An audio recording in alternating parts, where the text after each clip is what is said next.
Peace, peace, peace, peace, everyone. Welcome to this episode at Moving Without Motion. Ramadan Mubarak for all those who are participating this month in the holy month of Ramadan.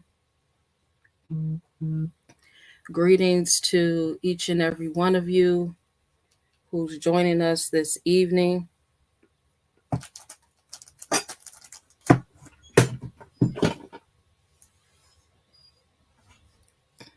So we're going to go ahead and get started here. Before we get started, I want to welcome my big little brother. Peace. That's love. That's love. Hold on. Cam up in a second. Hold up. Let me get myself together. It's I get my lighting together. Miguel Bay.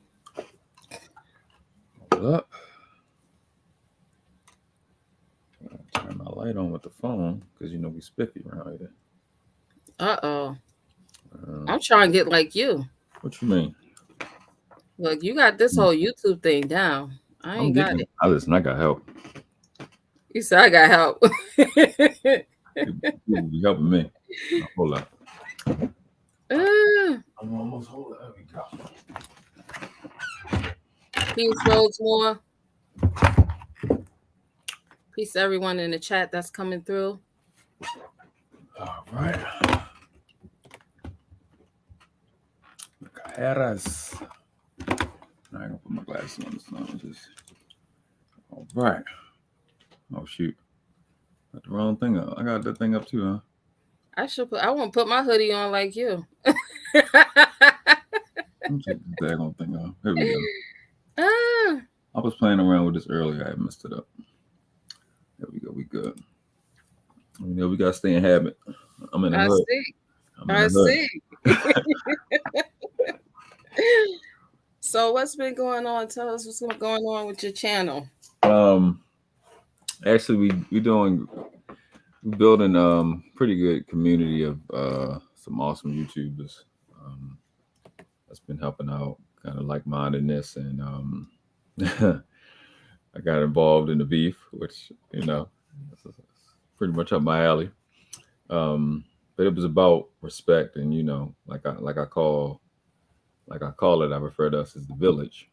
So one of our villagers in our little circle was attacked, so we had to deal with that. But you know, on the channel though, we just calling out, you know, BS, but starting to go through this series of. I started 2 series at one time, and I supposed to start one after another. But we're going over universal law, the 12 laws in order and hierarchy. So we already did the law of diminishing and the law of diminishing intent. The next one we're gonna go over is the law of resonance. So I'm finna start working on that, and that's it. We just pretty much building a little community, and you know, got another young brother that's, you know, in our community. He about to start his channel, Brother Namir, and that's what we're doing. Shout out to Brother Namir. Definitely. Goes by the Devil's Advocate on YouTube. But like I've been telling people, I'm working to be able to learn how to learn YouTube a little better because my son has a channel. So he's 5 now, so I just want to be able to build his channel, have the skills, and teach him the skills, and give him his channel, and you know, be passing inheritance while we're both alive. You know, shout out to Miguel 3.0. Future. I know when he get older, he probably gonna be like, "Why y'all always call me 3.0?" He was 2.0, but you didn't even advance so far. Yeah, because you two all together. I definitely am. I am 2.0. The other me was the first battle wasn't good. That one needed Jesus.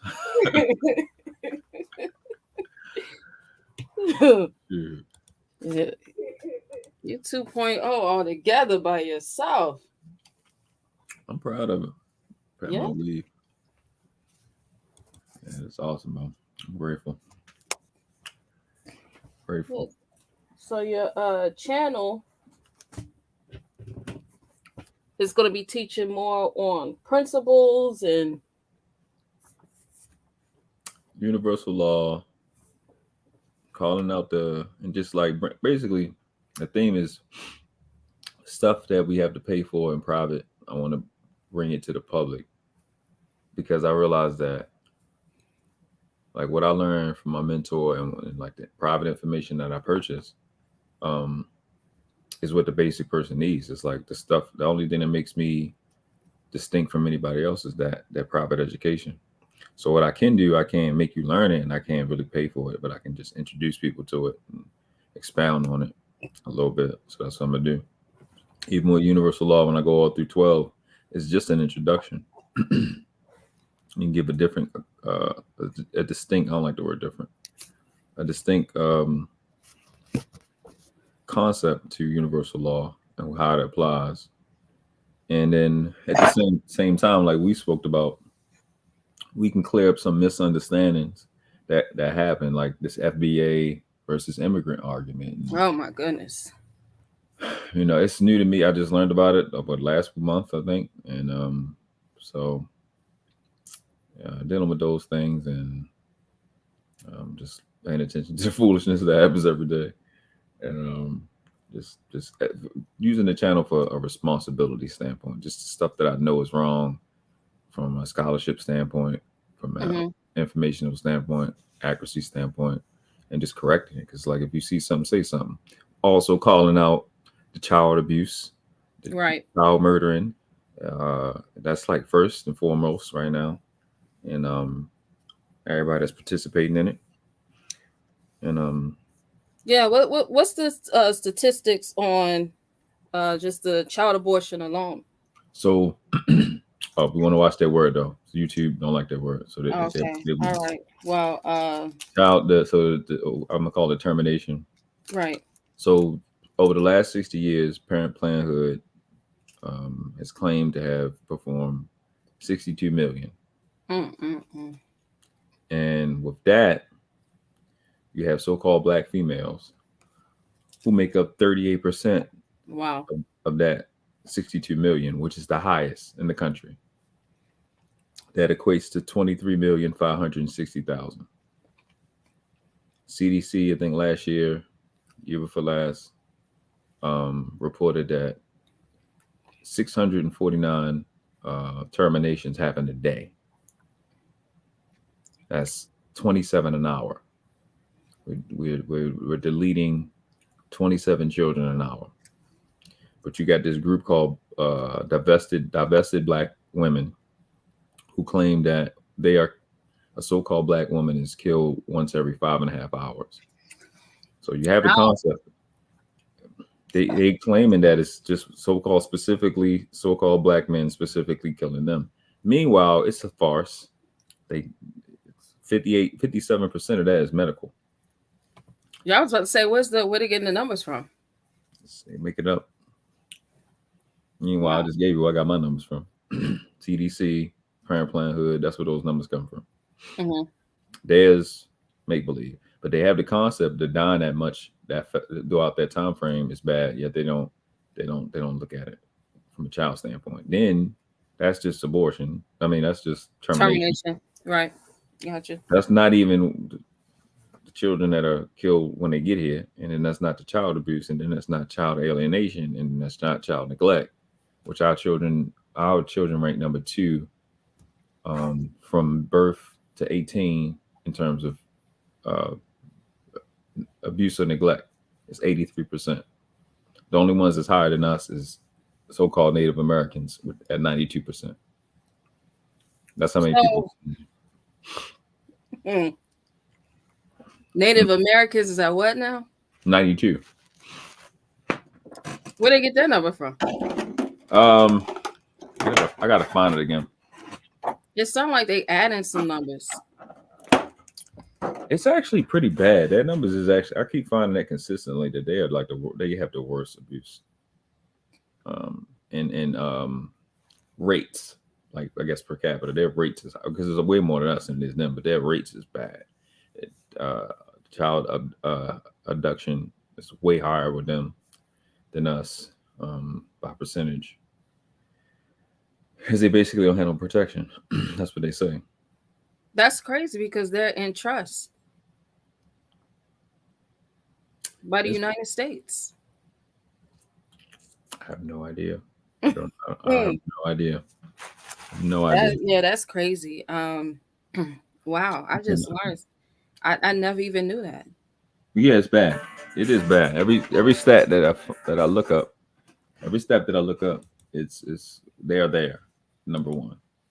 Wow. Every stats, every one I've found. I'm gonna try to find the one that I'm about to quote. Um, where it says that from 1991 to 2017, the self deletion, you can't say the other word too.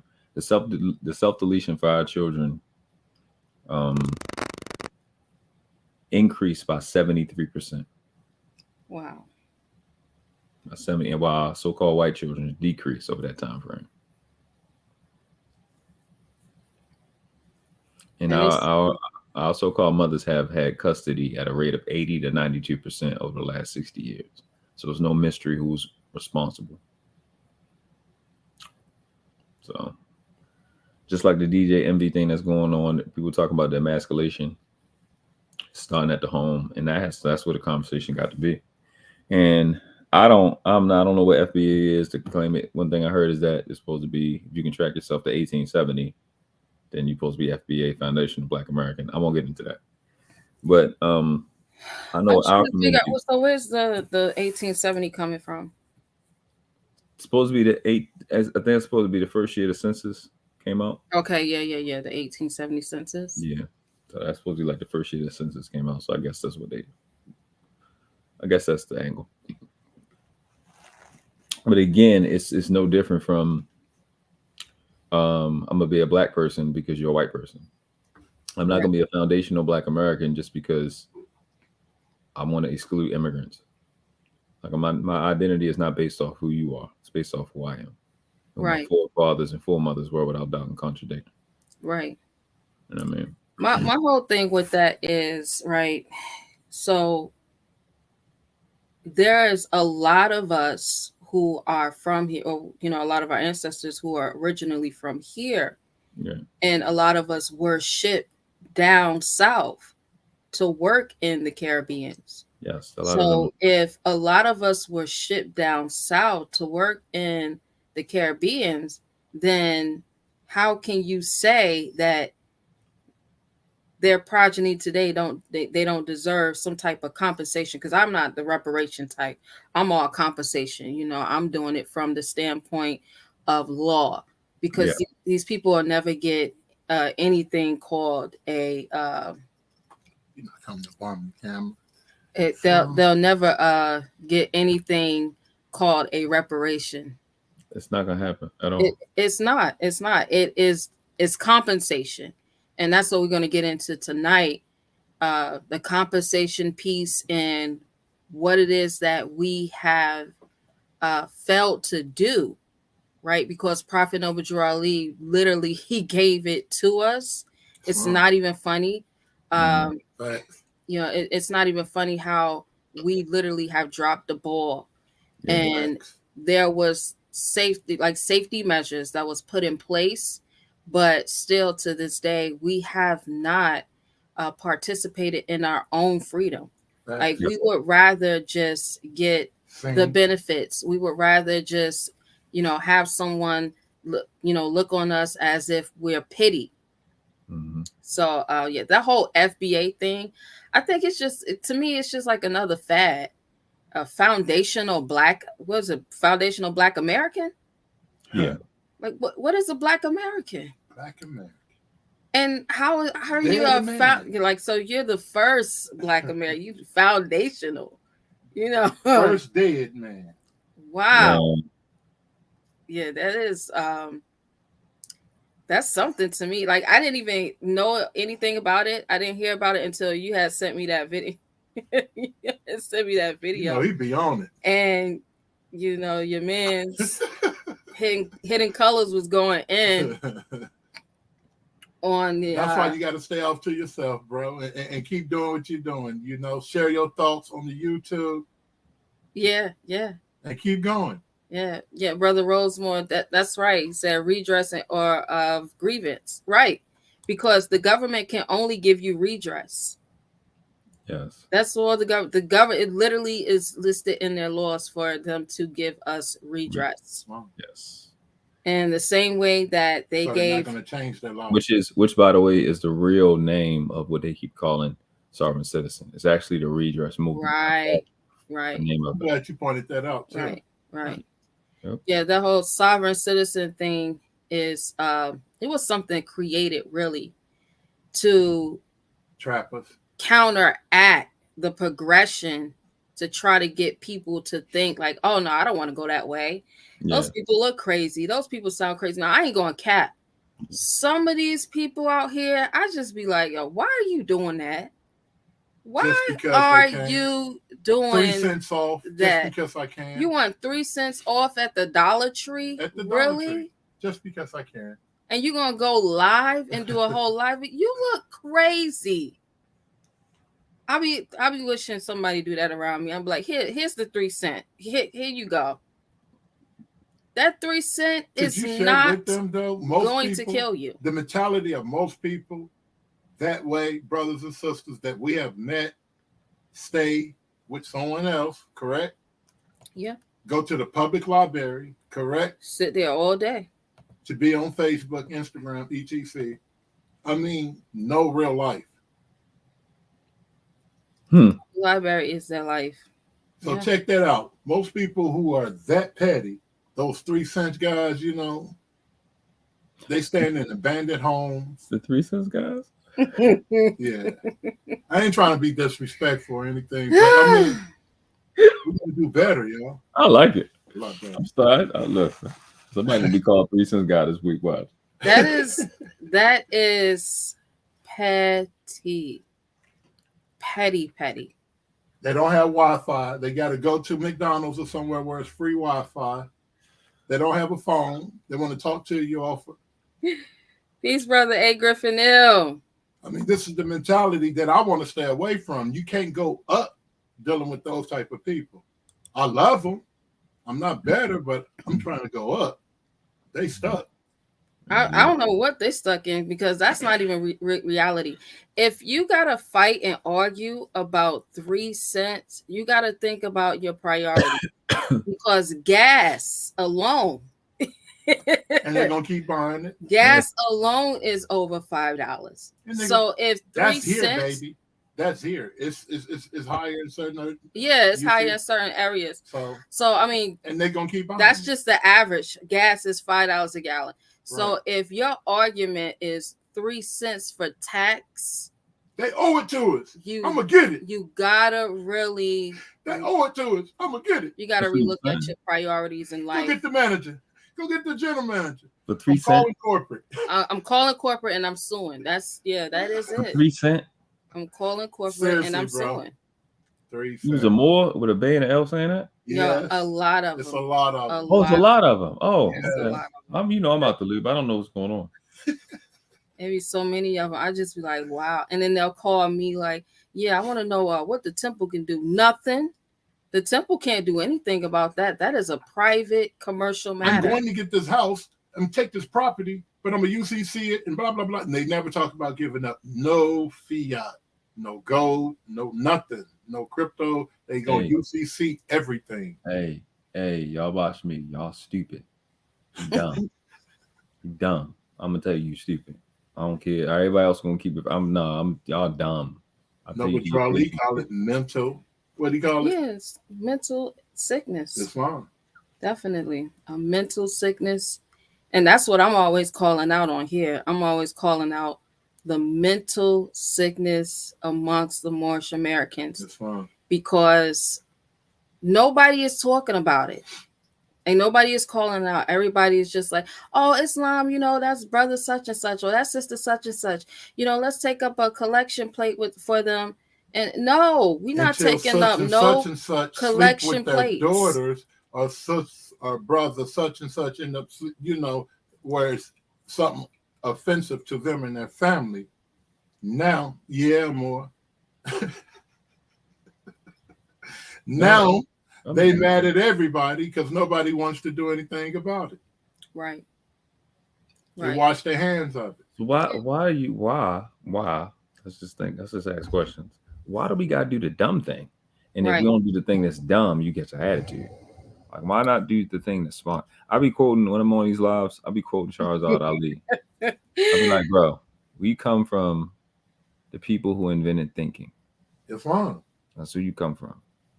Think. The prophet said, if I could get you to think, not if I could get you to learn how to take a house for free. Man, say it again.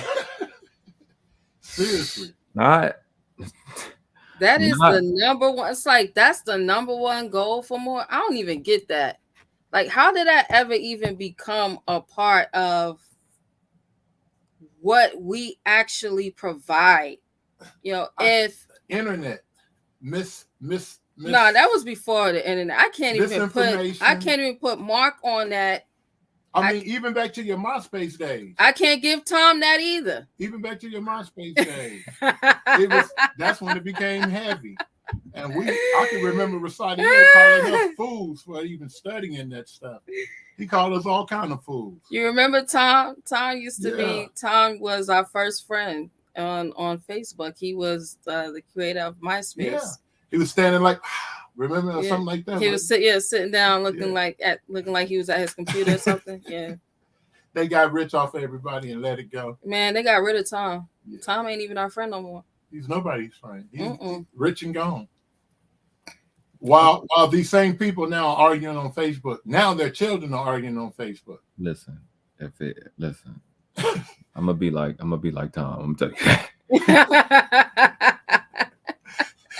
Now we're going into metaverse, and we're gonna take all this same old garbage from MySpace, from Black Planet? Oh my goodness, you gotta come up some more because we can't really see. Black Planet, right? Black Planet. What else they had? All the way up to Facebook. Now we're going to metaverse now. I'm not going. My son and them going. My son and his generation probably going. I don't got no choice. I'm at the buy, but I'm good. I play enough video games. I'm good. I got Avatar for Metaverse. Oh, you do? Yeah. I don't even have that little cartoon Avatar that people be texting with them. I don't have that. Right. I'm good. I use all that. Oh, you use all of it.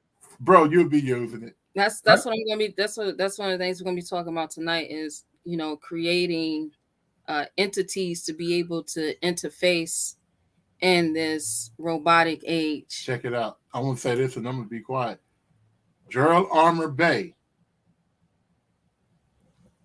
She had a lot of great information that she's going to share with y'all tonight. And let's get behind Brother Gerald Armour Bay. Right. With that, peace. Yeah. Metaverse. So yeah, that's just a whole nother reality that it's real though. It's a whole nother reality. I look at it like this.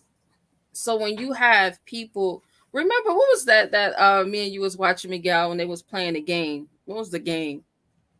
Remember they was over in, I think they was in, let's say it was in what was that? South Korea? Oh yeah. I think it was Seoul. It was Seoul. Seoul. Okay. Seoul, so it should be South Korea. Yeah, it has to be South Korea because it's definitely not definitely not over. What was the name of that game? Algo, because the game is called Go. Go, right? Yeah.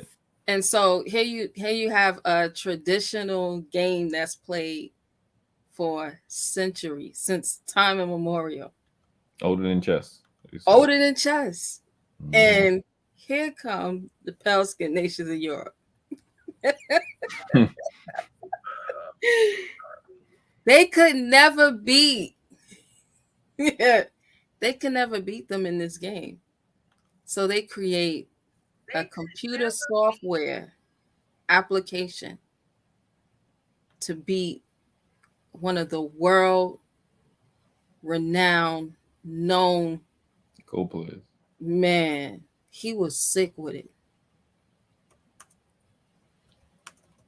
Where what they say he would do study 8 times a day? He studied. Like 8 hours a day, they said, like he would go to school. He was playing the game since before he was 8. Okay. That's what I remember. I think 5 or 3 or 5. And he would just study all day, every day, before and after school, maybe Right. even during. Yeah. Right. His whole life dedicated His whole life. to video game. Right.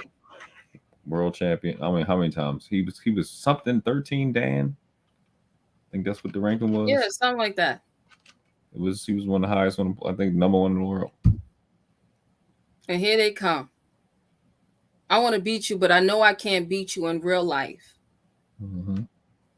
So I'm going to create something that can beat you. But it's artificial, it's not real, but I'm going to make it look like and give it the illusion that it actually beats you in real life. Yep. That's the story of these people. The perversions. This is their whole story. I'm not good at anything in life but following and copying and mocking.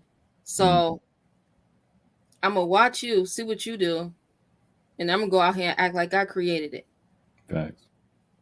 I'm going to put a price on it. I'm going to put a high dollar price on it so I can make it look like it's really doing something. Mm-hmm.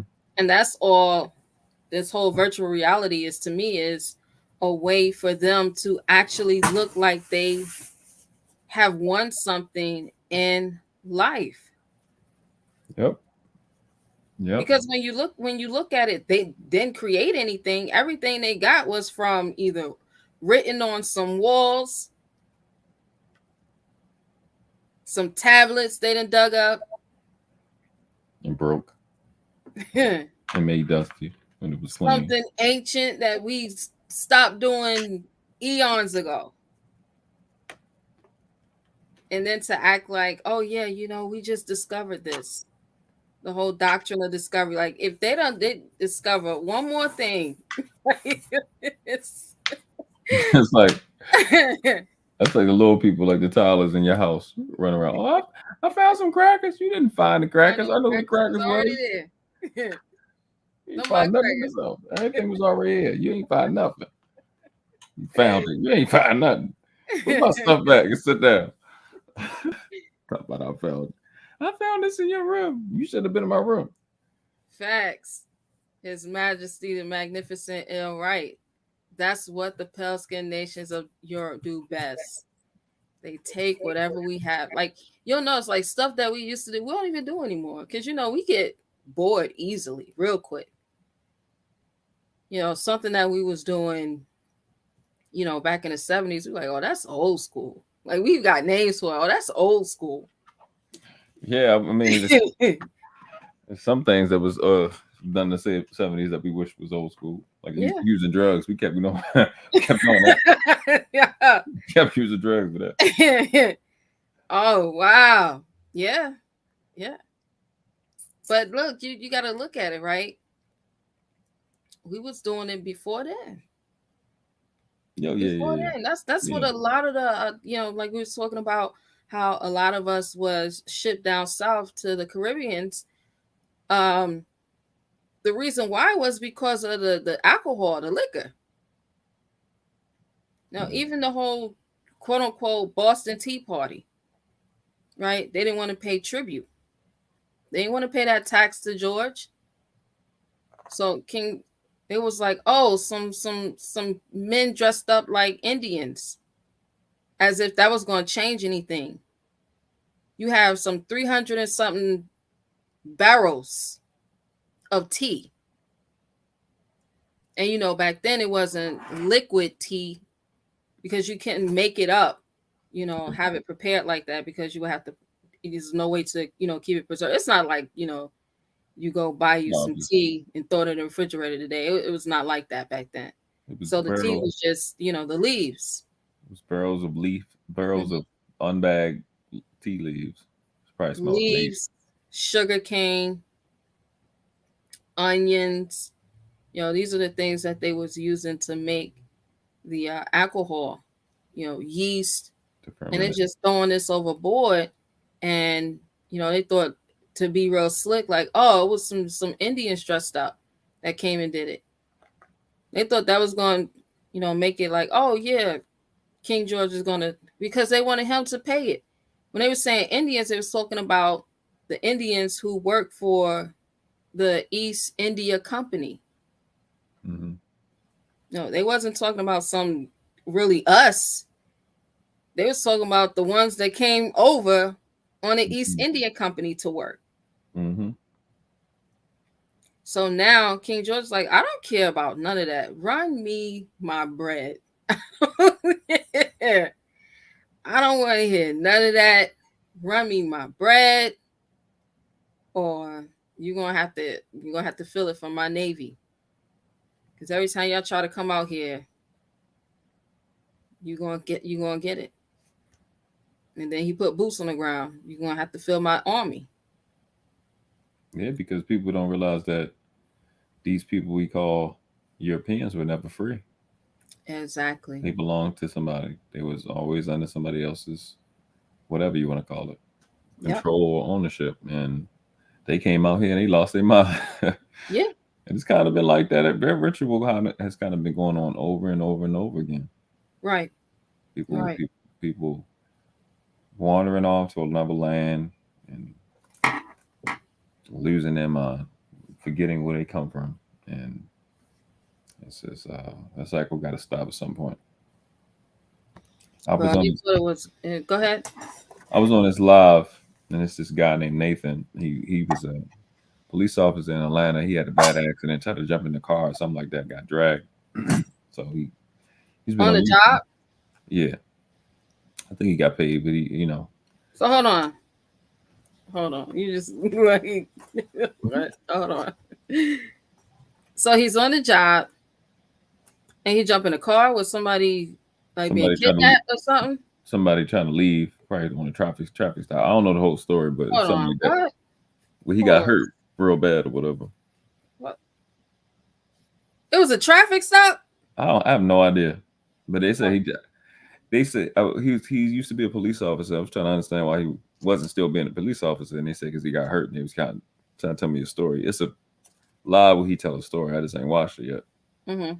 I was on live with him and this other older gentleman, and they were kind of talking about having a snitch line for people for people to be able to tell on drug dealers, right?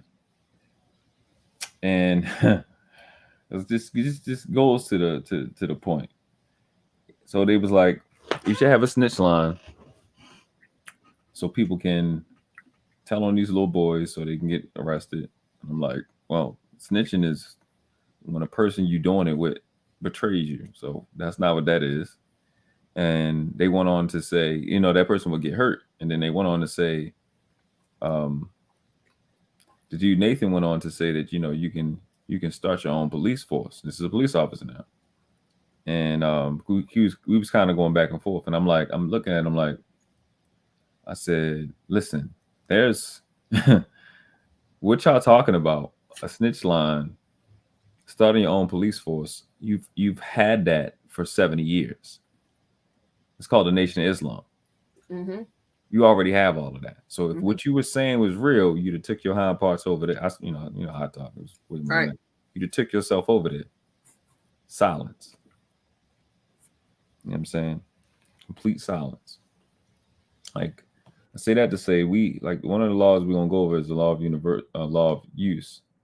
You don't use it, you lose it. You judge by. It's actually the Bible verse: "Too much is given, much is required." You don't use what you do have. You're not using what you do have well enough. What makes you think you qualify for something more? Have everything we need. We have way more than what we think we have. And I told him I've never been a Nation of Islam. I'm not a fan. Never was. My godmother was in the Nation, right on Garrison, mm-hmm. in that mosque.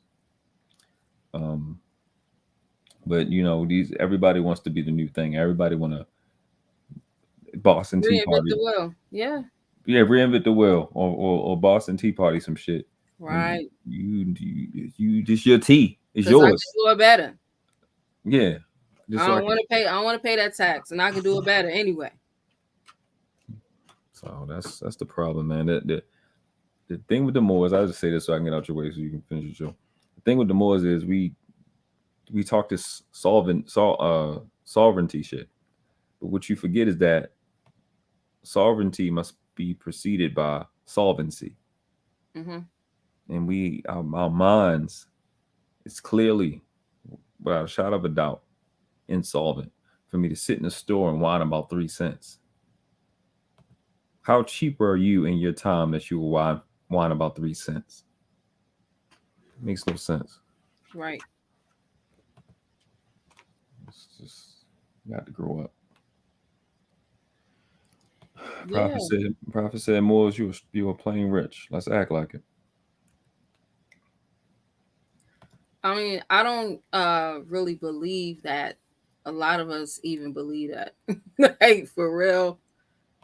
A lot of us just say it because it sounds good. It's a good talking point. But when it comes to actually, living it out, oh no. All right.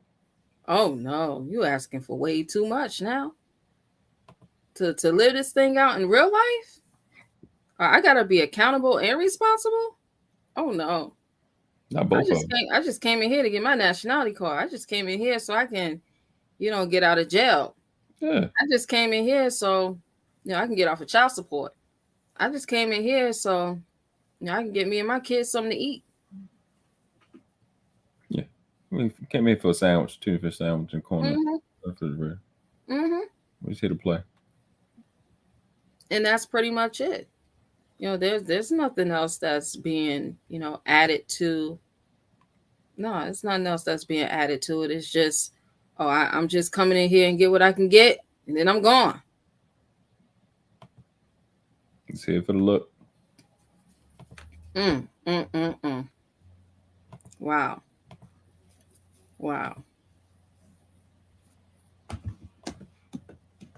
Yeah, so I'm gonna get on here and share this.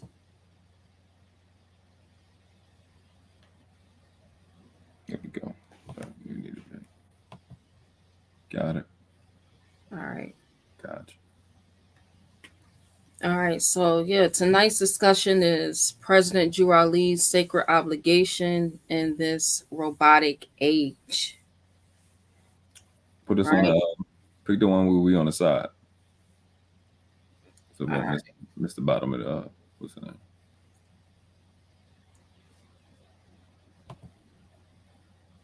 Mm. Yeah, there you go. Okay. And then now click back on it so you can be up. You can have it up. Because you're not gonna be able to see us. You got to look at the slide. There we go. All right. See, I'm struggle streaming. Miguel got me. You got listen. My brother. I got struggle streaming experience now. I'm gonna get us through it.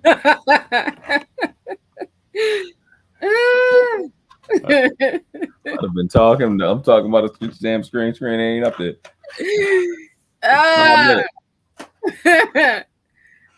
Look, my brother got me. Gosh, and nobody else struggle stream me now. I can tell you.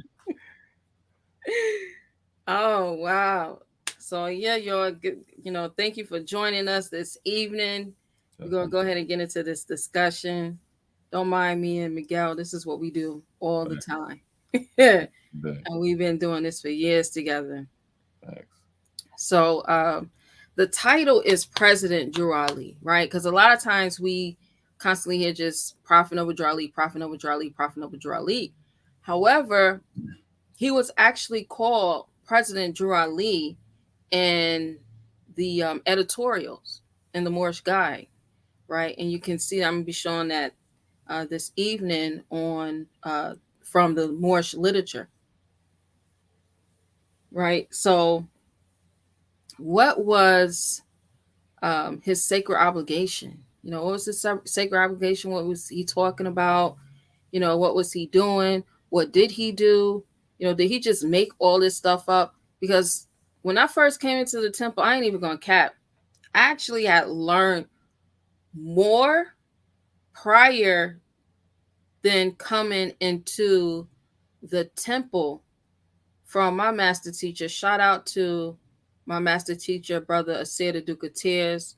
Like I watch a lot of like content creators, and when I hear them and I look at, I'm watching them, and even a lot of like different paperwork from over 10 years ago, Asir was doing this. I remember us being in class, like we would be in class for hours. I mean, Miguel, you remember we would be in class for hours. So like the Moors now, it's after an hour they start getting like, oh no, this is too much. It don't take all this to learn. Oh, we ain't gotta do no paperwork. The prophet did that. I'm like, yo, y'all just don't get it. They don't want any freedom in real life. They want hypothetical, I wish I wasn't a slave. So I'm going to act like I'm not a slave, and I'm just going to make my temple meeting. I'm going to pay my dues, and that's it. I'm going to go to the parties because, Moors, we like to party. So, we have several parties that we have throughout the year. We have the Prophet's Birthright Celebration, which is our Moorish Christmas. We have our Moorish New Year. We have our Moorish American Week. We have our Authority Day, right? We have the convention, October 15th through the 20th every year.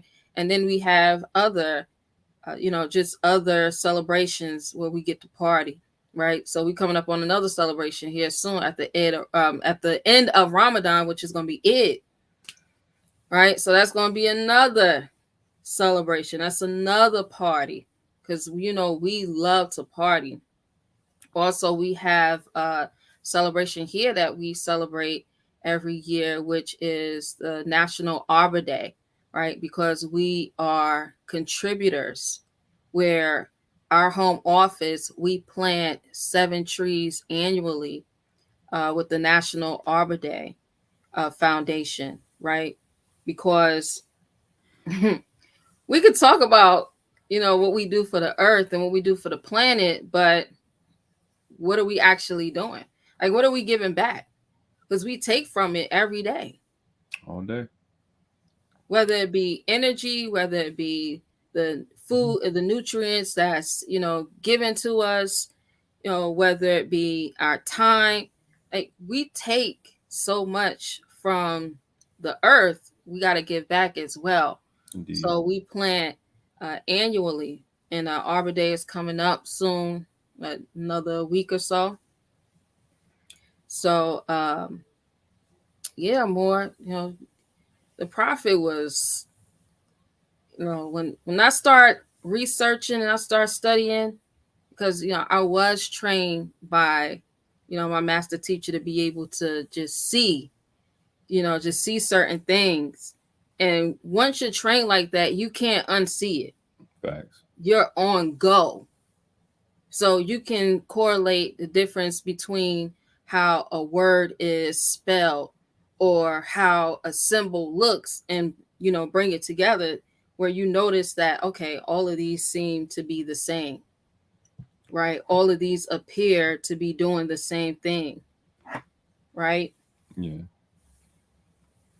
Indeed. You said National Clean Up the Earth Day is May 6th here in Carbondale. Amexem Enterprise LLC. Shout out to Amexem Enterprises LLC. That's my husband's company.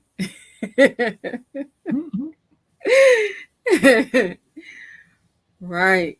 May 6th. So yeah, definitely.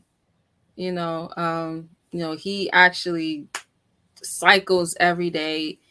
He has his youth cycling club, and they're going to be out doing a lot of things in the neighborhood throughout the summer. So I'm looking forward to that. just to be able to give back to the children, right, in our area. Because we always talk about, oh man, we need this, we need that, we need this, we need that. But what do we give again? What are we giving back? Yeah. So what's being returned? I can have all this knowledge, I can have all this wisdom, understanding, but if I'm not giving this away, Right. and all I can do is just talk about what I know, and I'm not able to demonstrate anything that I'm doing, it's a problem. Yeah, that's pointless. It's a problem. All right. So, President Drew Ali's sacred obligation.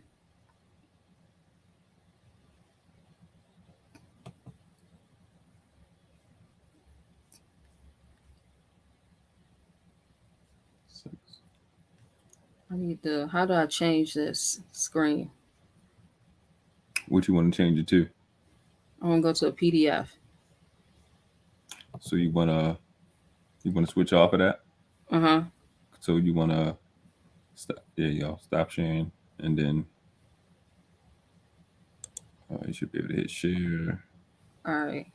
And most you'll have to do is open that PDF and go to share screen and pick that window that it's Okay. in. There you go. All right. All right. This is number 39 from the Moorish literature. Moorish head makes plans for conclave. Beginning October 15th and continuing through the entire week, the Moorish Science Temple of America, of which Mr. Drew Ali is the founder and president. See, so I'm not capping with the whole president thing. No, I didn't create that. I didn't make that up. They said that he was the president back in 1928. Will hold his first general conference at Unity Hall, right? So the general conference is Congress assembled, right? Because Moorish Science Temple of America, this is our own governmental body politic, corporate, agrarian society, religious organization, just like everyone else. Because everyone else has their own vine and fig tree. And as Moors, right, we get complacent, and a lot of times we get scared from even being able to from even saying that, for expressing that we have our own government. We've been so conditioned to say, oh no, we're Americans, we're Americans. Yes, we're true American citizens. Islam. I remember reading some years ago, President Calvin Coolidge, he was talking about how true American citizens pride themselves of being true American citizens over other American citizens, and how many people they're just jealous of true American citizens. He didn't come out and say the word jealous, but that's what he was hinting to, right. That other American citizens, they are jealous because they're not true American citizens. But true American citizens have a certain type of racial pride or race pride to be just that. And a lot of times we want to either, there's like several fraction of Moors. So you have the Moors who, well, I'm indigenous, or I'm a Native American, right? Or I'm autochthonous, right? Or you have the other fraction where it's like, oh, I'm a Moor, but I'm just a Moor. I'm not an American. Then you have the other ones like, okay, I'm a Moorish American. But I'm going off of what Prophet Noble Drew Ali said. He said, what's his nationality? Moorish American. Then he said, what's your nationality? Moorish American. Right? And it's backed up. If you look at the back of the questionnaire for Moorish Americans, also known as the questionnaire for Moorish American children, if you look at the back of it, is backed by an affidavit of truth and fact, and it was not rebutted. You know, and it's still, I mean, it's not rebutted till this day. Mm-hmm. So that became a part of law as a evidence of a lawful, you know, if you was in any type of, you know, lawful proceeding, that's your evidence, that affidavit. So, like I said, a lot of times we really try to stray away from saying that we're our own government. And I really believe that a lot of us don't want to be our own government. We would rather have the benefits of just being a corporate slave, because that's what we have integrated into today. We've integrated into becoming and being a part of this corporate slave race of people because it's easier. Even when a lot of us, we teach civics, we're teaching civics of, oh, well, you know, the prophet, he was able to get Oscar the priest into, you know, he was able to get him into Congress. So that's what we need to do. We need to get someone in Congress. Yes, we definitely do. We definitely do. But that Congress that we see on CNN, C-SPAN, that's not our Congress. That's a corporate Congress for the corporate United States. I mean, it even tells you what the United States is. I'm not making this. Let me pull this up, because I don't want anybody to think that I'm, you know, I'm capping. I'm just making stuff up. I am. You know, back in the day, they said jiving. Uh-huh. Yeah, the old people said that, you know, you don't want nobody to think you up here jiving now. Right. Right. Yeah. You know, you can't. Mm-hmm. You can't allow these people to get that off. Here it is. Share this so y'all can see.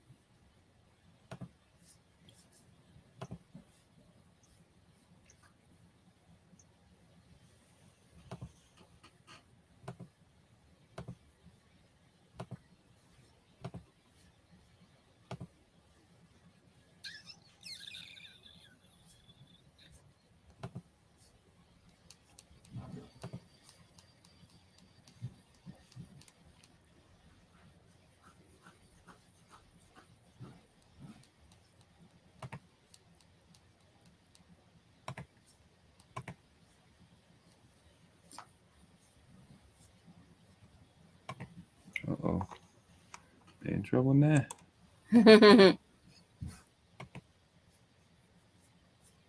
Yeah, like you said, they ain't trolling that. Here it is. This is their own statutes that they have codified, right? So this statute actually comes off of an act, right?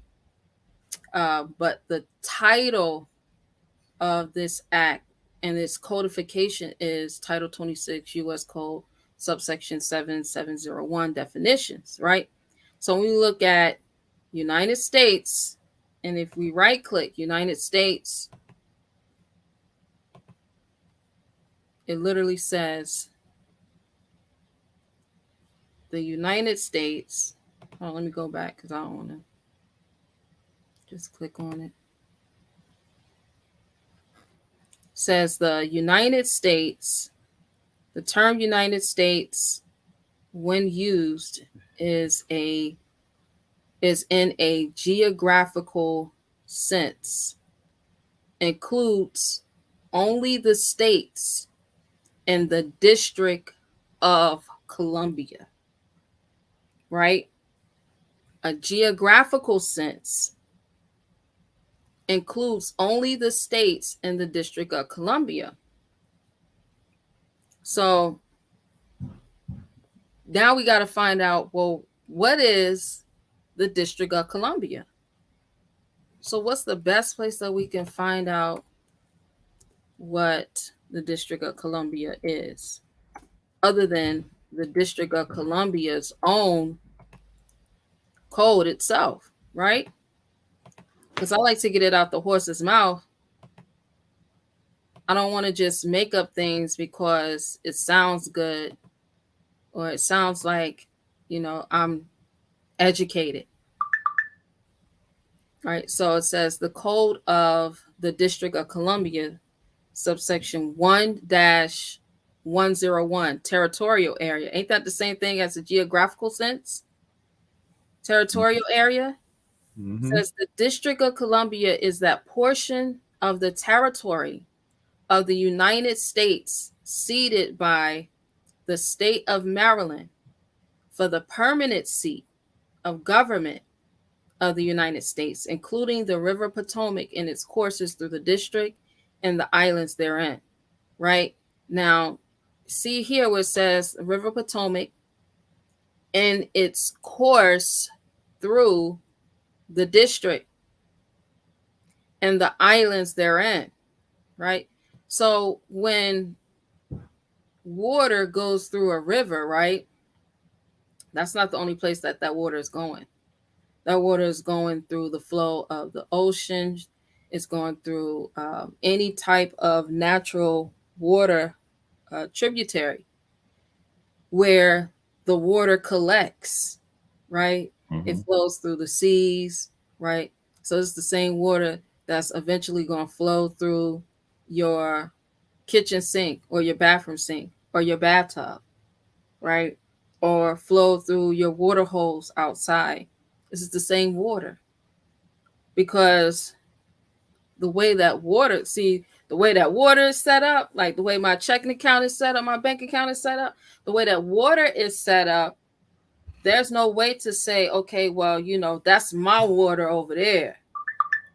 Unless you actually, you put it in some type of containment, right? Like a bottle. Then you can, write your name on, okay, this is my water. Even if you own a water source, right? You own a water source. You don't own the water itself. You own the source of the water. So if you go and you say you got you a pond, or you even if you have a lake, right? You have access to that water. You don't own the water in the lake. You own the lake itself. You have ownership rights of the water that's in the lake. But if someone else has a taps their water source into your lake or your pond, how would you know that water is coming from your lake or your pond?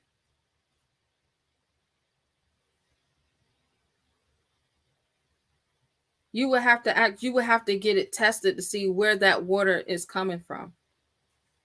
I mean, it's so much to the point where you have, even if you was to go and get a well dug, you know how far underground you have to actually go to actually get a well dug? Like, you got to go through so much sediment within the earth to actually have a well dug. And that water is just the water of the earth. It does not belong to anyone. You got rights to your well and the water that flows through your well. You got rights to the lake and the water that flows in the lake or the pond. But that water is coming from the Elohim, Allah, the one who created everything that is, was, and evermore to be. So it literally is saying the river Potomac in its course through the district and the islands therein. So that's all water, all natural water that flows through the river Potomac. So these people have taken and created a territorial area over all of the earth's water that flows through the river Potomac. And that's what it means when it says the District of Columbia. So this is the reason why these people have to go and set up a district court everywhere. This is the reason why they have to go and set up a district business everywhere. What are some of the district businesses? So let's look. Anything with the word U.S. in it is theirs, like U.S. Bank. That belongs to the district for the banking of the U.S. Because U.S. is another one of their copywritten trademarks that they use for their corporation.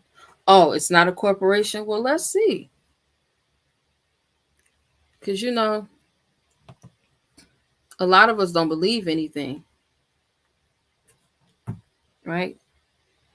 Now, this is 1-102. It says, district created body corporate for municipal purposes. The district is created a government by the name of the District of Columbia, by which name and it's constituted a body corporate for municipal purposes, and may contract and be contracted with, sue and be sued, plead and impleaded, have a seal, and exercise all other powers of a municipal corporation, not inconsistent with the Constitution and laws of the United States and the provisions of this code. So Moors aren't capping when they say it's a corporation. Nobody is making any of this up. This is what they have defined in their own codes for the world to follow.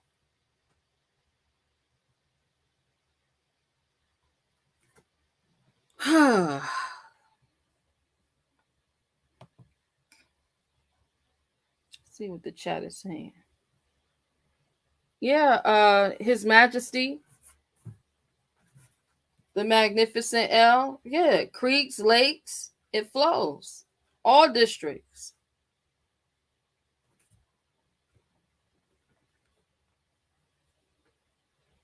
Shout out to the chat.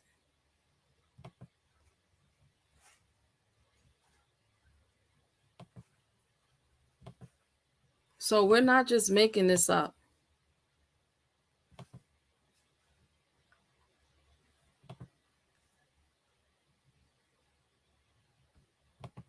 Because a lot of us would just rather say that, you know, we're just making this up because it sounds good.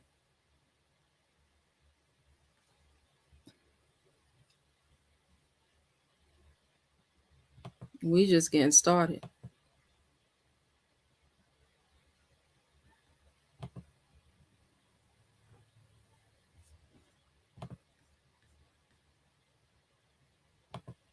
Let's get to the officers. The mayor of the District of Columbia and the members of the Council of the District of Columbia shall be deemed and taken as officers of such corporation. It's a corporation. It's the new corporation. of older corporations. What's those older corporations? The District of Columbia is the successor of the corporations of Washington and Georgetown, and all the property of said corporations and of the County of Washington is vested in the District of Columbia.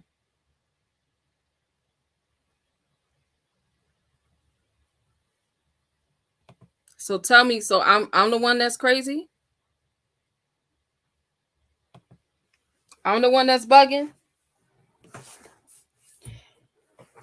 I'm the one who just out here capping, making things up?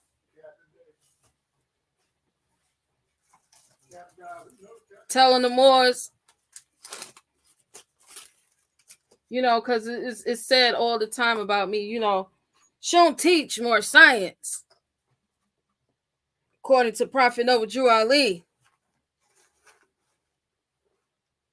But here it is, Prophet Noble Drew Ali. I mean, it's in the editorials. I didn't make up that he was a president.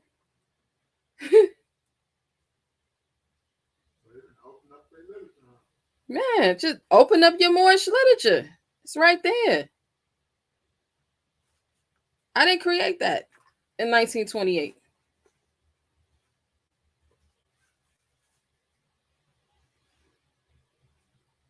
Right, Rosemore. And like Rosemore saying that you have the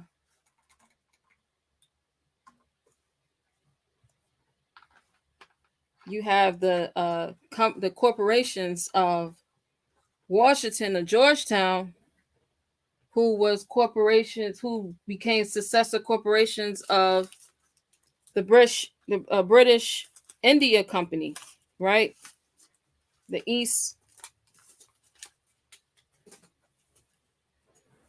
British East India Company, right? Also named as the Virginia Company, because it has several names. I mean, this corporation has been going bankrupt since its inception. I mean, every time you turn around, this same corporation is going bankrupt. You can't make this up. Sometimes it was just called the company. That was like the slang for it. That was the Ebonics. Oh yeah, you work for the company. You a part of the company? You know how we do, right? We get tired. Yeah. We get tired of calling it, British East India Company. Nah, man, you work for the company? Oh, word? Facts.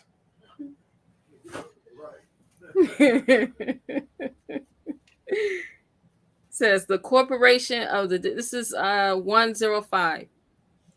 Former corporation continue for certain purposes. What is the purposes? Now, see, now we get into the same thing that Prophet Noble Drew. Look, y'all, Prophet did the same exact thing. Now we're getting into the purpose for what it was created for. Right? Says the corporation, and this is the Articles of a Corporation here, codified. Says the corporation of the District of Columbia is continued for all the purposes of this section and other acts for the collection of taxes for suing and being sued for causes arising prior to June 20th, 1874, and acquiring and holding real estate for school and municipal purposes. Right? For educational purposes. For municipal purposes.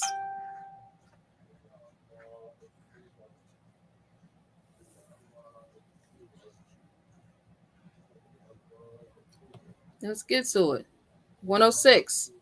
Records of former corporations and of levy court made property of District of Columbia. All records, books, files, maps, plats, surveys, drawings, writings, and other papers of the late corporations of Washington and Georgetown, or of the levy court of the District of Columbia, or made by persons in the employment or service of either of them or of the District of Columbia in the course of such employment or service, or which shall be so made after February 4th, 1878, are and shall be the property of the District of Columbia. So here it is, right? All badges of slavery that was once the property of Washington and Georgetown is now the same property of the District of Columbia. This is what brought us into the territorial District of Columbia, not the 14th Amendment. The 14th Amendment wasn't even ratified. So what do we get this whole, the 14th Amendment citizen? No. Right. It was this right here, February 4th, 1878. This is the Organic Act. This is what brought us into this mess.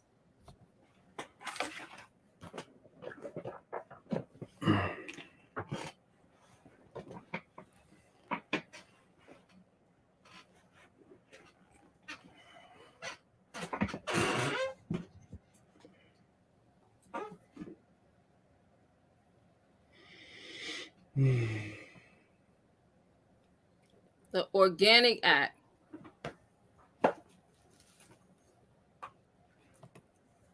Like, we're not making this stuff up. 34th. This is why a lot of the stuff that you be trying to use in court, it's not working. And the reason why it's not working is because you're calling all different types of names that it's not even that. It's the Organic Act of 1878. Let's go to it.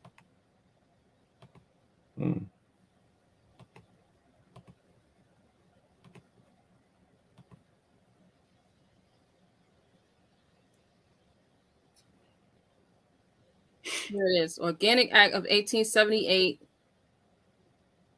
Congress then approved the Organic Act of 1878, which established a permanent form of government in which the District of Columbia was a municipal corporation governed by 3 civilian commissioners. One being from the U.S. Remember this, y'all. One being from the U.S. Army Corps of Engineers.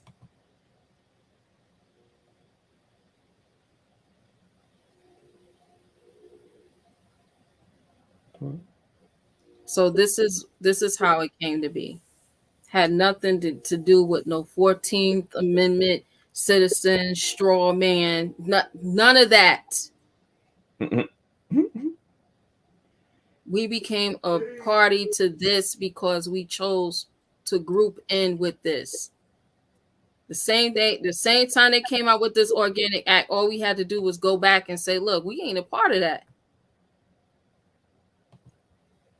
That's what the prophet did. Put it on public record. We ain't a part of none of that. He had to show and prove, like, this is what we a part of. It ain't that. Facts. Our own shit. Man, we be so scared to have our own. We be so scared to be ourselves. Scared to lose it. We ain't even got any. Yeah. I mean, we don't have anything outside of what we've always had. But we don't even understand what we've always had. But the prophet got it. He understood it. Right? President Lee's sacred obligation in this robotic age. President Lee brought the Moorish Americans into the constitutional fold of our ancient estate and fetail by following the Constitution. The discussion. What did the Moors stop? Why did the Moors stop this progression? And what are his descendants doing to continue this in the age of robotics. Moorish Temple of America, a fetal estate in trust. Now, for years, I've been listening and hearing the Moors say that the prophet created the trust, the prophet created the trust, he set up a trust, he set up a trust. But the prophet didn't create a trust, right? So our estate is an ancient estate. The way I look at it is like this. This is how I've categorized it because it has worked for me. I remember Drink Champs and Noriega said, if you want to study, and I'm just paraphrasing, he was saying, if you want to study hip hop, start from Nas and go back, or start from Nas and go forward, right? And you'll be able to study hip hop. And it just made it click. It made so much sense because Nas was a turning point in hip hop because he was so young, but he also had that old school, that the old school rhyme where he would be able to tell you about the woes of today, but also he was able to give you knowledge of self. Yes. Right. So I mean, everything, it just worked. So once you look, and then Nas, he was no, I ain't even gonna say that. I'm gonna wait because I don't want my brother Roy Bay like, man, right. Hey, I'll just wait for Roy Bay to come out and say. But yeah, Nas, he was very pivotal in being able to start a new wave, but also honor those who came before him. So when you look at hip hop, when Nori said it, it was just like, man, I never even thought of it like that, but it made so much sense because he brought in that new wave, but he was still able to honor those who have came before him. So the way that I do it, when I categorize us as Moorish Americans, because our history is massive. Now that was just hip hop, but our history is so massive. Right. We can put it in so many categories, right? But the way that I categorize it is look at Ruth the Moabitess, and you can go back in time, and you can go forward after Ruth. Mm-hmm. And why do I say Ruth? Because Ruth, the book of Ruth, actually is a book of our estate and wealth transfer. Go back and read it. I'm not even going to go over it tonight. Go back and read it. Go study it. Research it. It's not anything that I made up. This is why the prophet actually put in our questionnaire, name some of the great fathers from which Jesus came. That's how you trace yourself back. You trace yourself back by naming some of the great fathers. Because each of these fathers, and we said forefathers, he's talking about forefathers. So forefathers, that those are also, women. So we're not going to get, caught up in the semantics. That's why Ruth is named in the list of some of the forefathers. Because it said Boaz came by Ruth. Because Ruth's father was, they call him the Big Mo.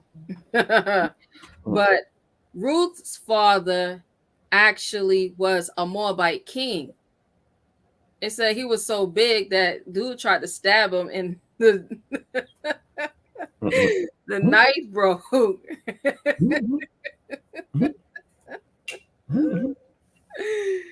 Ah. All right, peace, brother. Who was that came in the chat? Peace to the Moors that's coming in the chat. All right, it's let's get into it. Moorish Temple of America is a fetal estate in trust. What is a fetal estate? Fetal estate is a form of trust established by deed or settlement, which restricts the sale or inheritance of an estate in real property and prevents the property from being sold, devised by will, or otherwise alienated by the tenant in possession, and instead causes it to pass automatically by operation of law to an heir determined by the settlement deed. Mm-hmm. The fetal allowed a patriarch to perpetuate his bloodline, Yeah. family name, honor, and memorials in the persons of a series of powerful and wealthy male descendants.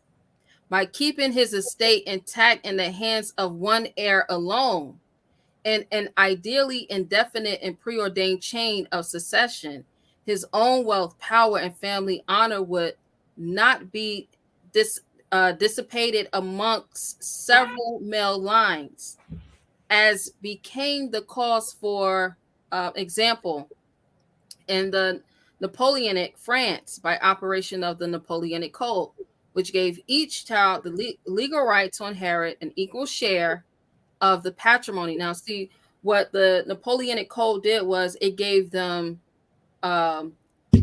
what a lot of us are screaming out here saying that we want, which is equality. Right? So equality is giving everybody an equal portion. And we all keep saying, well, not all of us, but many of us keep saying, we want equality, we want equality, we want equality. And you're getting it. You're getting equality. What you out here protesting and marching for and screaming for and asking for, you get it. You get equality. Yep. You're not getting equity. You're getting equality. Right? Says, which gave each child the legal right to inherit an equal share of the patrimony, where a formerly great land owning family would be reduced in a few generations to a series of small holders or peasant farmers. Well, when I read this, I was like, yo, y'all know that meme when he be like, ain't no way, bro. Ain't no way. Yo, that's how I felt. Mm-hmm. When I read, I was like, ain't no way. It's too specific. And it is so specific to what happened to us.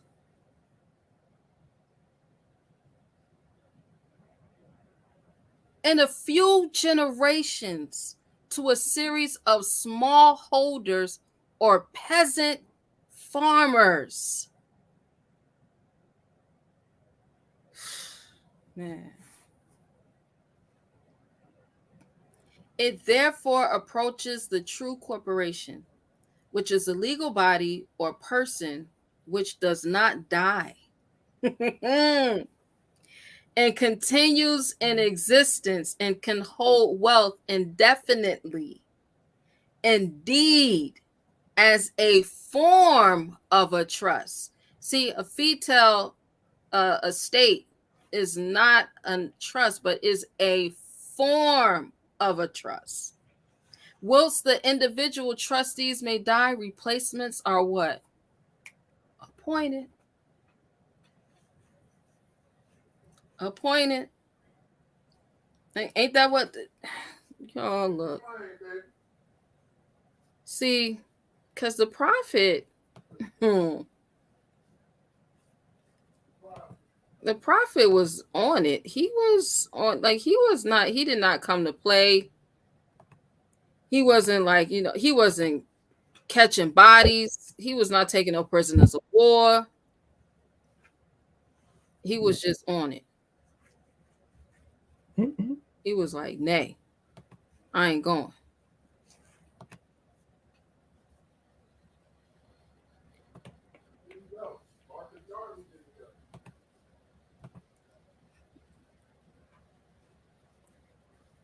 For those who've never seen this before, you don't know what this is. This is our Articles of Association for the Moorish Temple of America, right?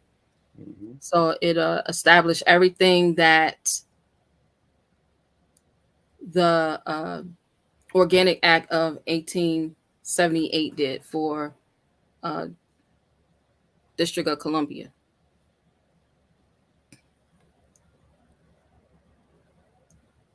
And in it, it simply says right here,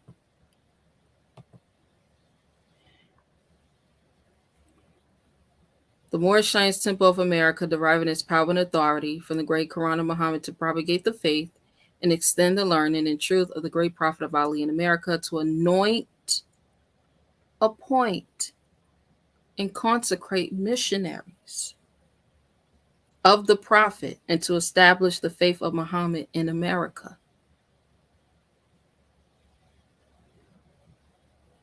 So this is indeed a fetal estate. I mean, I've studied many different types of trusts and estates, and this is the closest thing. And you know, but not just anybody can be a part of it, right? Right. It literally says that it's only for the progeny of the patriarch to continue on. So nobody out. What is his nationality? Moorish American. What is your nationality? Moorish American. So all those that don't want to be Moorish American, you're not a part of it. You're not even a part of it. So why do you keep talking about the temple? Why do you keep talking about Prophet Noble Drew Ali? Like, that ain't even your patriarch. Go sit down somewhere. Facts. This conversation, like the Prophet Noble Drew Ali, the literature that he gave, everything that he gave us, he gave it for the Moorish Americans. Members. You're not even privy, right? You don't even have the card to go to it. Facts. Not a party to the contract. Look, you ain't got no interest in this contract. None.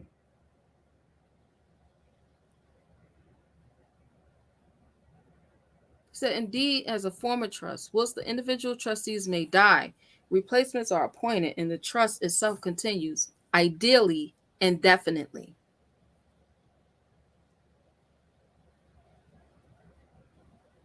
It's a more perfect union. Prophet Noble Drew Ali is the prophet of the uniting of the Moorish Temple of America. A more perfect union. Perpetual. It continues on ideally indefinitely. At common law, a fetal estate could be created in two ways. The ordinary method, by the magic formula. Remember the magic formula, because I'm going to go to the magic formula. The magic formula. This is the magic formula. To A in the heirs of his body, or by the operation of rule in Shelley's case on a conveyance. To A for life, remainder to the heirs of his body. The amendment, therefore, expressly limits the operation of the statute to the fetal, which was created at common law by the words of art.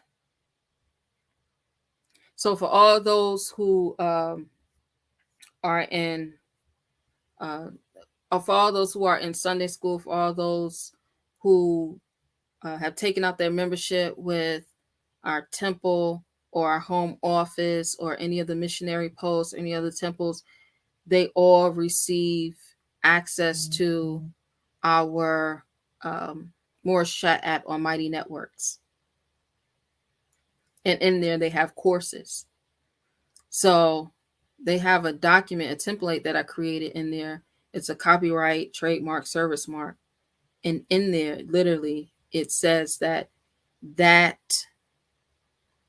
entity that was created off the back of the Organic Act of 1878.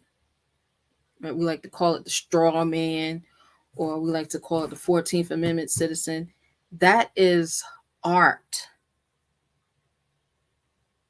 And that art was put into the district for the benefit of the district.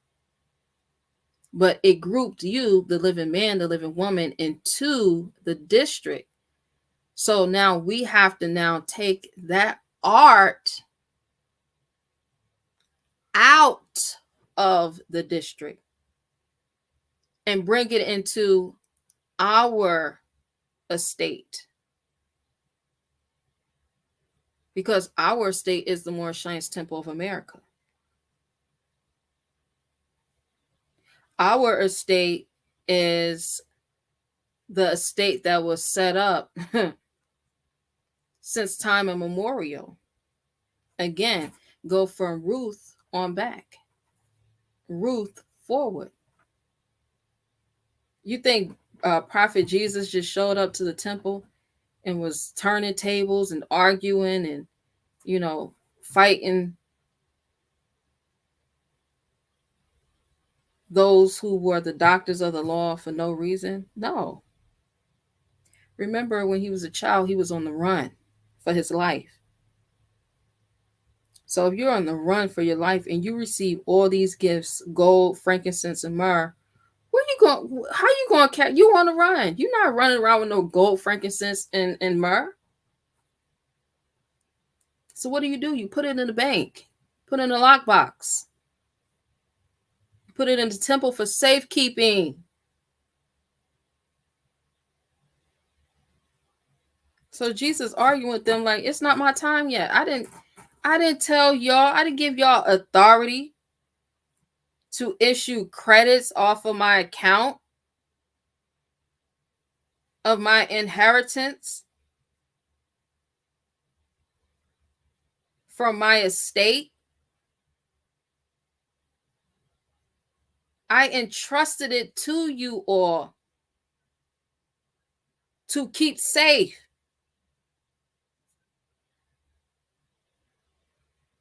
Because the doctors of the law, they were some shysters. They up here just, doing business as usual. Lending and charging interest on something that doesn't even belong to, they wasn't even giving them the actual currency. They're giving them credits off of what the currency is worth. Ain't that what they're doing today? Ain't that, Miguel, isn't that what they're doing in modern money mechanics all day?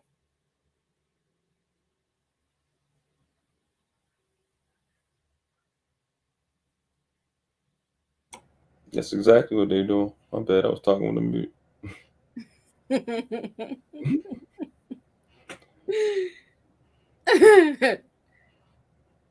You can't make this up. This is nothing new is under the sun. They've been doing this. We've been doing this to each other. Yep.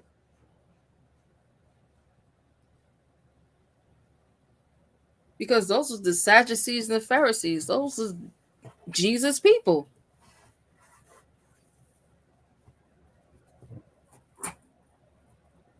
He gave them the gold, gave them the frankincense, gave them the myrrh. Like, look, put this up, hold this for me. And when I come back and I'm going to take an account of it, right? Yep. And they got it on their books because you have to have it on your books. They was doing that double book accounting. Yes. Very important in accounting. Yes. Double book, yep.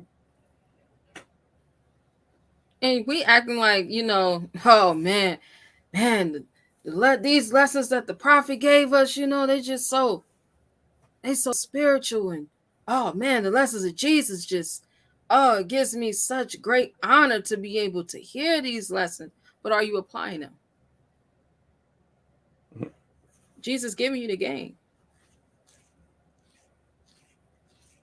Facts. Facts. He shows you how to go to the bank, deposit the currency in the bank, and to tell the bank, instruct the bank what to do with the currency. Mm-hmm. With your real property.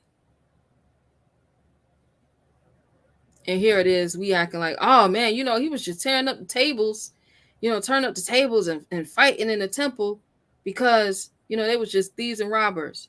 Okay, what was they stealing? Who was they robbing? Right. Contact.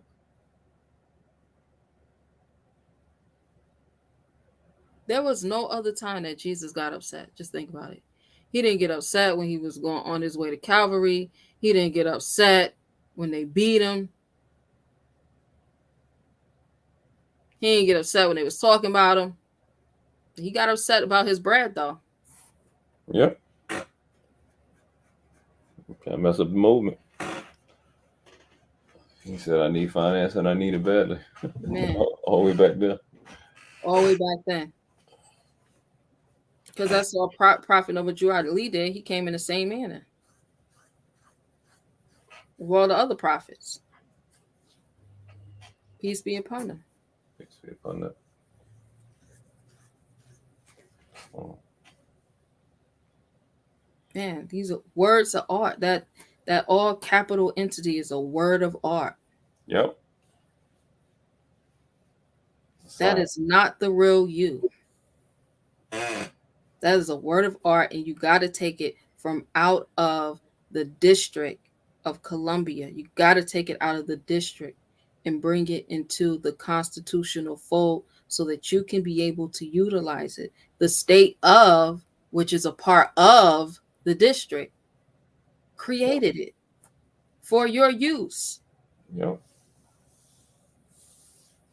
We just got to learn how to utilize it. That's what the prophet was showing us how to. Man, look. Let me get to it. So, the words of art to A in the heirs of his body. That's why we're Moorish American. He's Moorish American. We're Moorish American. Because he's the father. He's the forefather of the uniting of the Moorish Science Temple of America. So he was bringing back together, which was separated. Because we love, warring with each other. We love going at each other. We love coming together for a cause, and then, someone get more shine than the other one. Someone get more recognition than the other one. Someone get more women than the other one. Someone get more money than the other one. It's crazy. Here we are. Now we want to kill each other.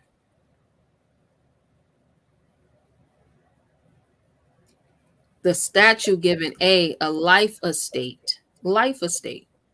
And the remainder in fee to his heirs. All right. So we're going to get to the magic part. The Emerald Tablets of Thoth. The Emerald Tablets of Thoth. Right. And you can see in tablet number 6, it has the key of magic. Right. Now, this right here is a picture of the what they call the Mississippian culture. Because they got us looking all across the world at Mesopotamia, but we predate Mesopotamia. Cool.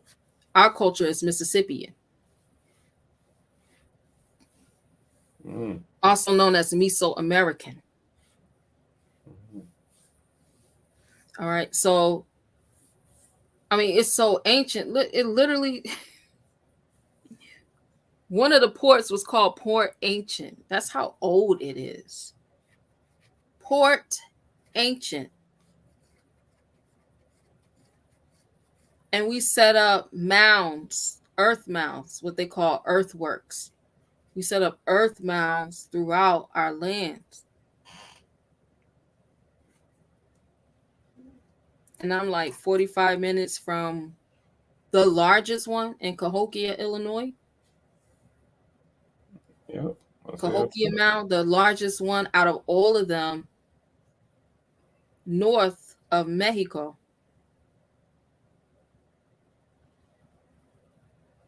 It's called Monk's Mound, and it's huge. So for all those, if you ever come to like down south Illinois, go check out Monk's Mound. The one that I found was real interesting in my research was Emerald Mound. So I went to start. When I see something, I start to go and research and search, and that's what brought me to the Emerald Tablets of Thought.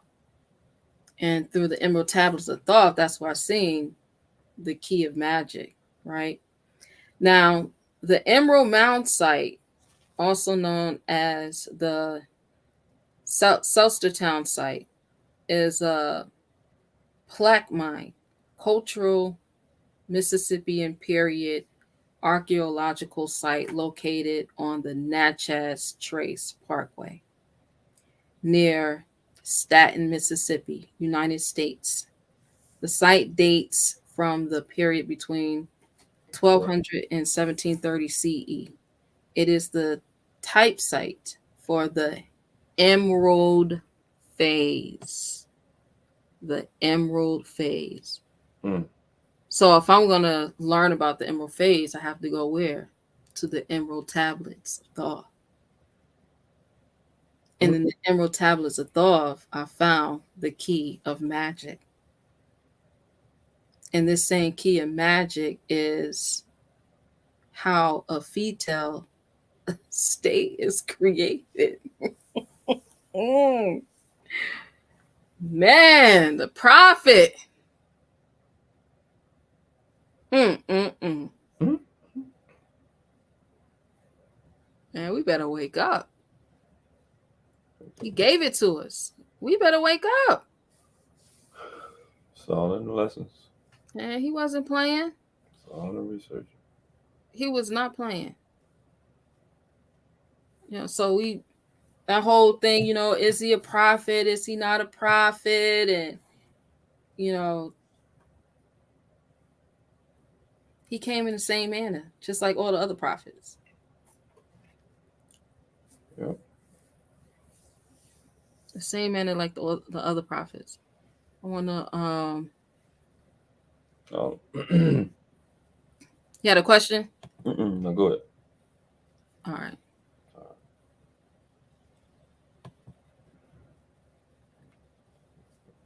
And I got that from DePaul University. If anybody wants that, I'm going to put this link in the chat.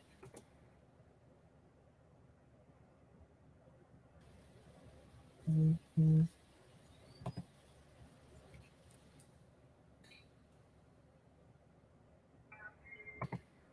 to put these other links in the chat as well, the ones I went over.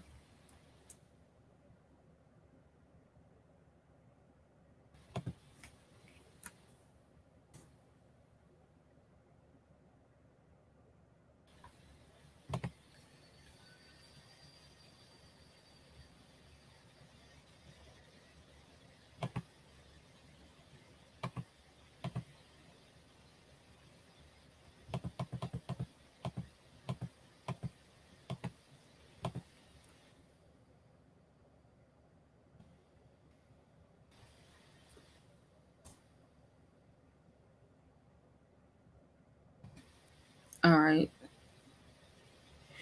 So this book that I'm about to read about is about what Prophet Noble Drew Ali was doing in the same manner of these other prophets, right? And I'm going to show you how these prophets were still demonstrating Islam prior. Right? These prophets was demonstrating Islam as we always have.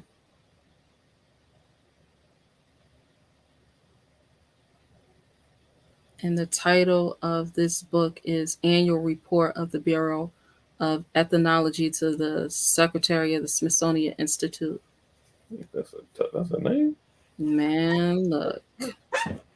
I love this book. I love this book. Like, it's like one of my favorite books. Like, Herds Divine Statutes. This is one of my favorite books. Mm. What's up?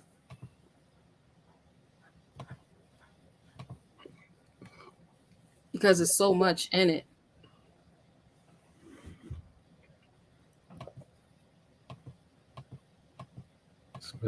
Smithsonian.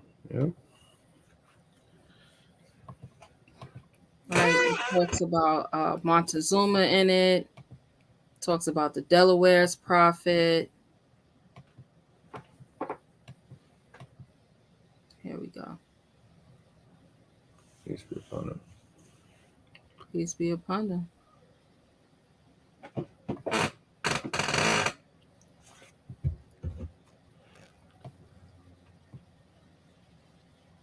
Mm.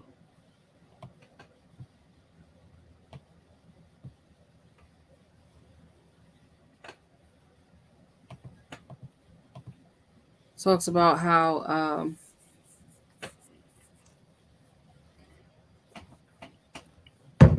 the French was our brothers, right? This is the reason why we was getting all the money, like us and the French was getting all the money. This is how they was able to come and set up New Franco. Right, the French was our brothers, and we was getting a lot of money through the fur trade because we always been in the fur trap. Mm-mm. You know, we always been or in some type of trap. You know, but we always been in the trap. Right. And yeah, we was getting a lot of bread.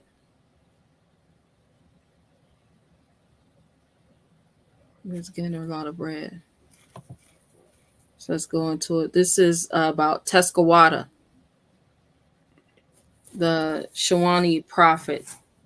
Right now, he had a brother named Tecumseh. Right, Tecumseh was a chief. Right, and Teskawada was the prophet.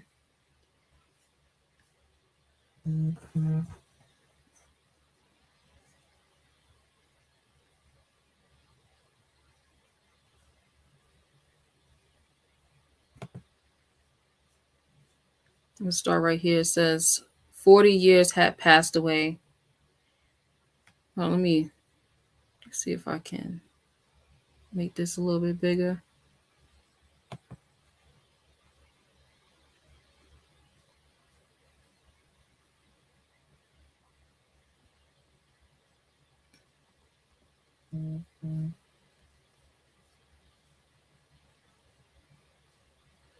It looked like that just made it smaller. 40 years had passed away, and the changes had come to the Western Territory. The cross of St. George, erected in the place of lilies of France. So, see, this is in the 1800s. So, he's talking about 40 years. He's talking about since the last prophet, which was the Delaware's prophet,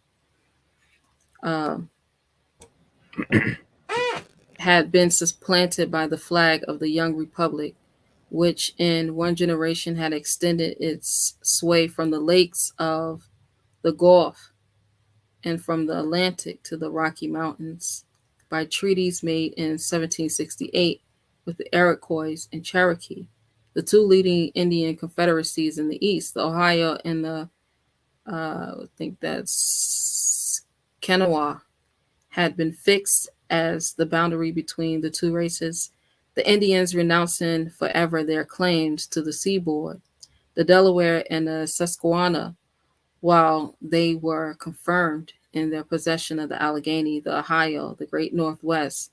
But the restless border would not be limited, and encroachments on the native domain were constantly being made, resulting in a chronic warfare which kept alive the spirit of resentment. The consequence was that in the final struggle of the revolution, the first revolution,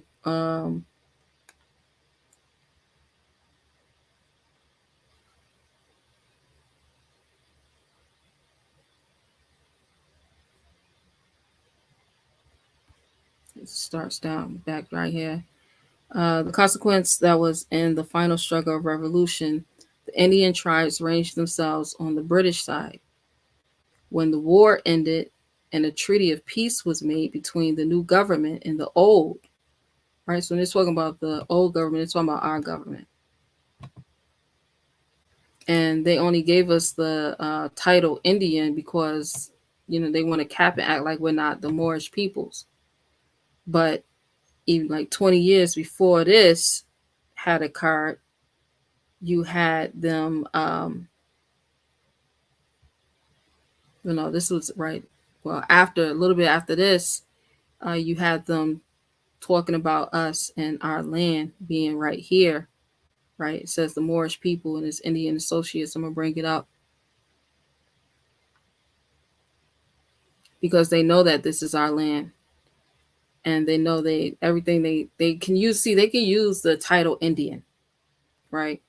The reason why they use the title Indian because again, the British East India Company and Right. the workers for the company was Indian. So I truly believe that they actually have some type of copyright and trademark on the word Indian. I have not found it yet, but that's my theory. Inshallah, I'll be able to find it. So it says, the Indians claim that the Ohio country as theirs by virtue of the most solemn treaties, but pioneers had already occupied western Pennsylvania, western Virginia, and Kentucky, and were listening with eager attention to the reports brought back by adventurous hunters from the fertile lands of the Muskogee and the Skokie, what is that, Squaddle. They refused to be bound by the treaties of a government they had repudiated, and the tribes of the Northwest were obliged to fight to defend their territories. See, they know or they knew that they could not cede any of the land. Remember, the land is a fetal estate. So they could never give the land via treaty, via contract, via, I'm just going to give you this and I'm going to let you sit. They could never give this land away because the land is in a fetal estate. Again, we go back to what a fetal estate is. You can't give away the land, right? Right. It's only passed down from generation to generation to generation. All right. These are the pictures right here. I'm gonna bring up the pictures of the brothers.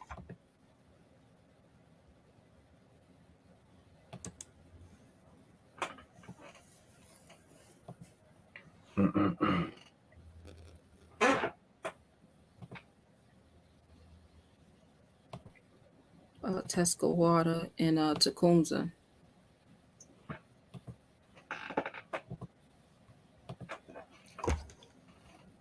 Right? Because they always try to give us these pictures of us back in the day, and they got us all bleached out, right? But this one right here is Tecumseh. So right here is Tecumseh, right?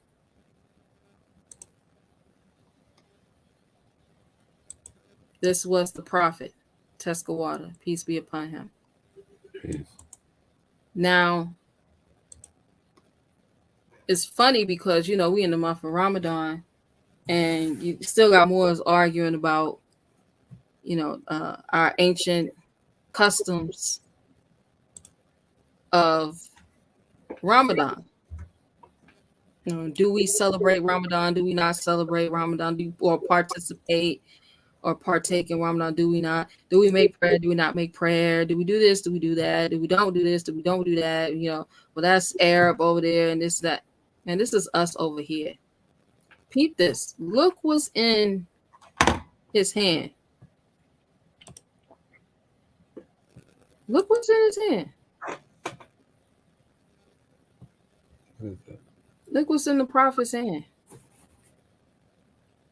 Those are prayer beads to make dickers.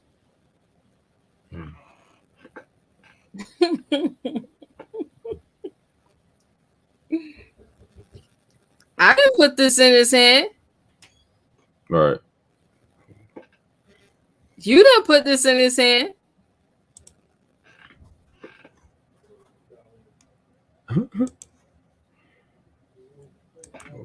Prayer beads.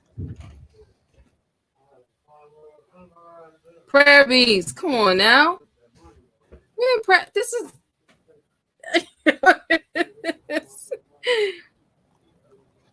this ain't no Arab, quote unquote. You know, he ain't from Saudi Arabia, right? Right. But here it is. He got prayer beads. Make it make sense.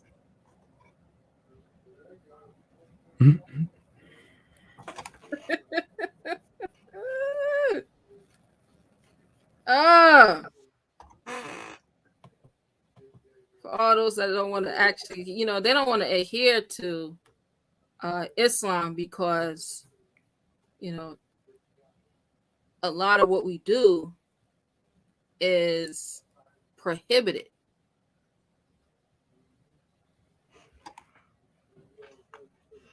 And this is the reason why, when you look at the women over there and the women over here, they'll say, oh, the women over there are subjugated, but no, the women over there are covered. Yeah. It's a fact. Because the women over there understand that, look, I have to have a Boaz to be able to cover my trust. Because when Boaz got Ruth, he had to pay for her trust. It'll be one of them days, bro. He had to pay for her trust because remember, she was a Moabitess she was a princess. So she was a Moabite princess. Remember, her father was a Moabite king. So he had to pay a hefty fee to be able to hold her trust under his estate. That's all. Like, she wasn't cheap. He had to pay for that. Not only did he have to be able to come, this is how you knew he was wealthy. Not only did he have to pay for her, but he also had to pay for Naomi's. And Naomi, not only did Naomi have, well, no, because Naomi, her other son, but both of Naomi's two sons and her husband, they all died in war, right? During battle, they had died. And so he had to pay also for Naomi's husband. Everything that was left to Naomi through her husband, he had to pay for that too. Now, Naomi's other son was married to Ruth's sister, Orpah, and she went back home to her father. So her father then took on whatever Naomi's other son had. Right? So he had to pay for that. Because there was just no, okay, I'm just going to marry. We just going to marry. And there was no wealth transfer. That's something that we do today. That's that we're so hood, we're so ratchet, we're so ghetto with how we do it today. Mm-hmm. It don't even make any sense how we do it today. It's just trifling how we do it today.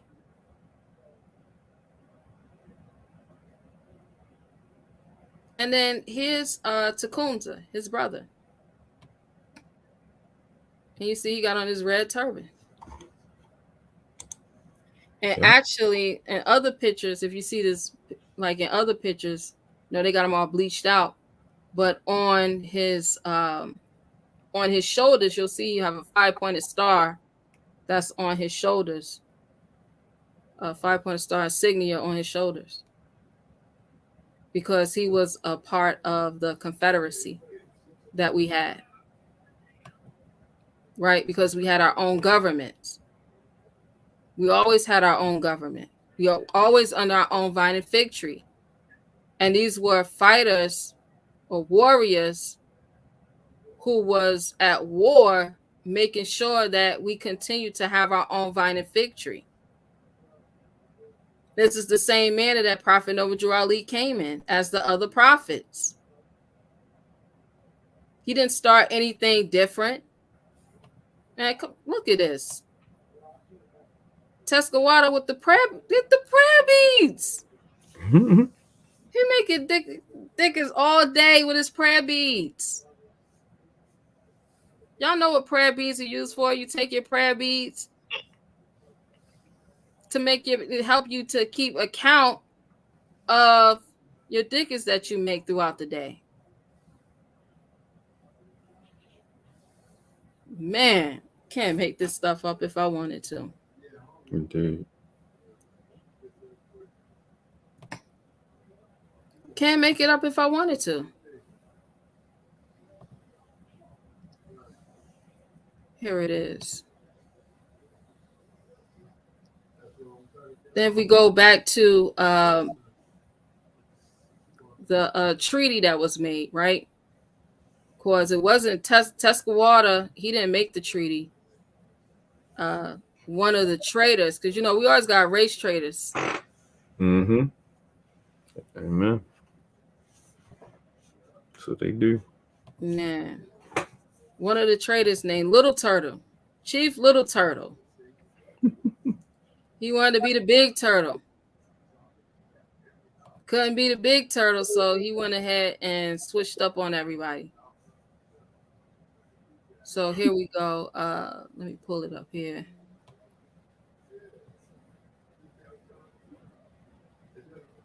Let me see.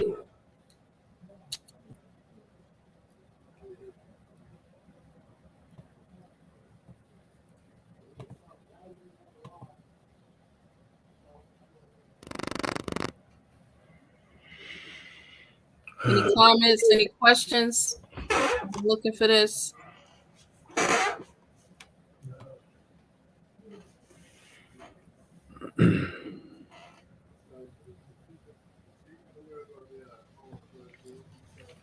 Right, brother. His Majesty, the Magnificent El Prophet Tecumseh in turban and feathers. You're right.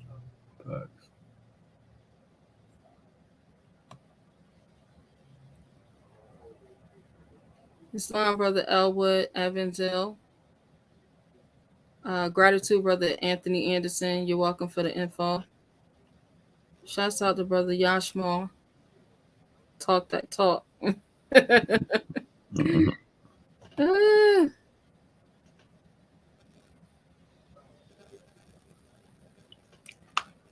Y'all make sure y'all hit that like button and share. Oh yeah, definitely hit that like button and share. Get those likes up. Let's get these likes up, y'all. Like it, then unlike it, and then like it again. Let's get in this algorithm. Indeed.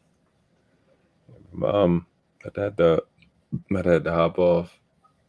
All right. Keep doing your thing. We're definitely gonna do this again. Just had a super long day.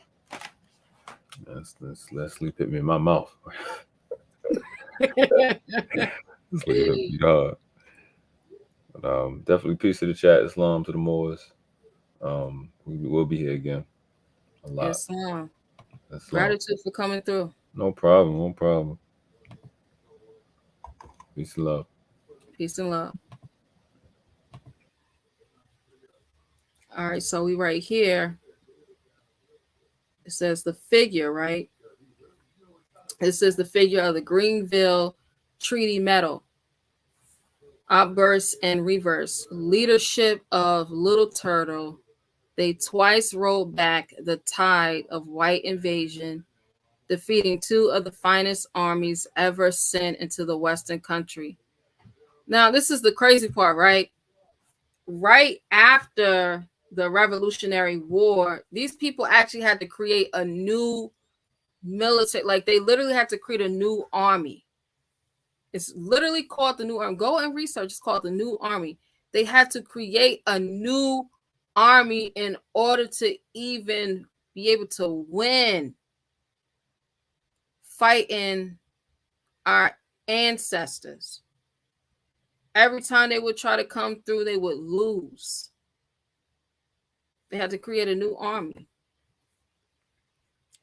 It says the Western country, until worn out by 20 years of unceasing warfare and crushed and broken by the decisive victory of Wayne at the fallen timbers, their village in ashes and their cornfields cut down.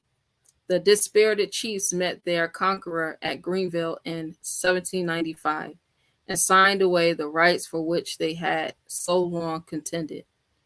How you gonna sign away your rights? This is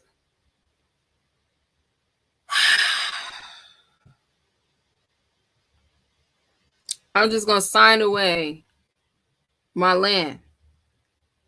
That's what he's talking about when they talk about rights. I'm gonna sign away my land, allow you to live on it, and keep it and take it.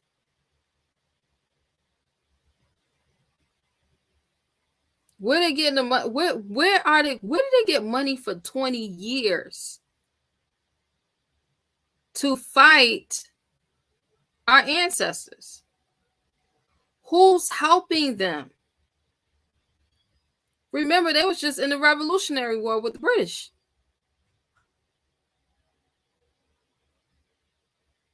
So where they get the money from?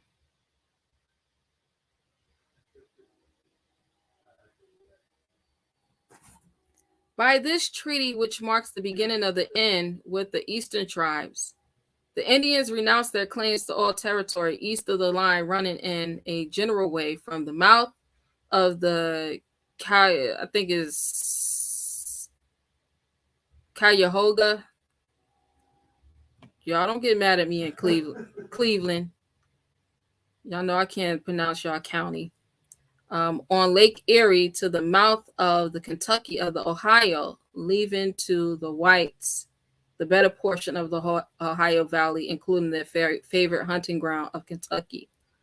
The Delaware, the Wyandot, and the Shawano, three of the leading tribes, were almost completely shorn of their ancient inheritance.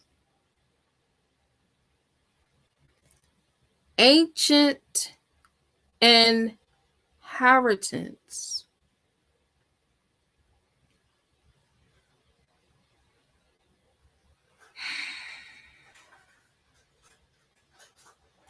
And driven back as refugees among the Miami. So now they're coming further west. The Miamis are in Illinois.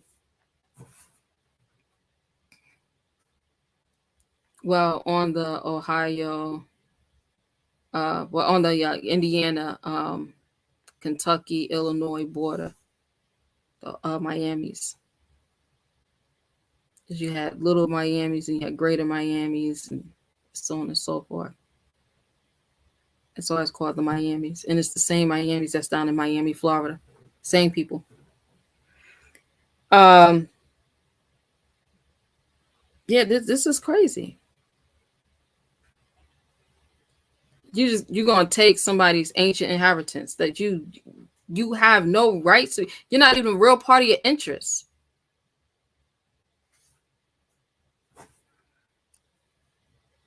All right, let me get down to.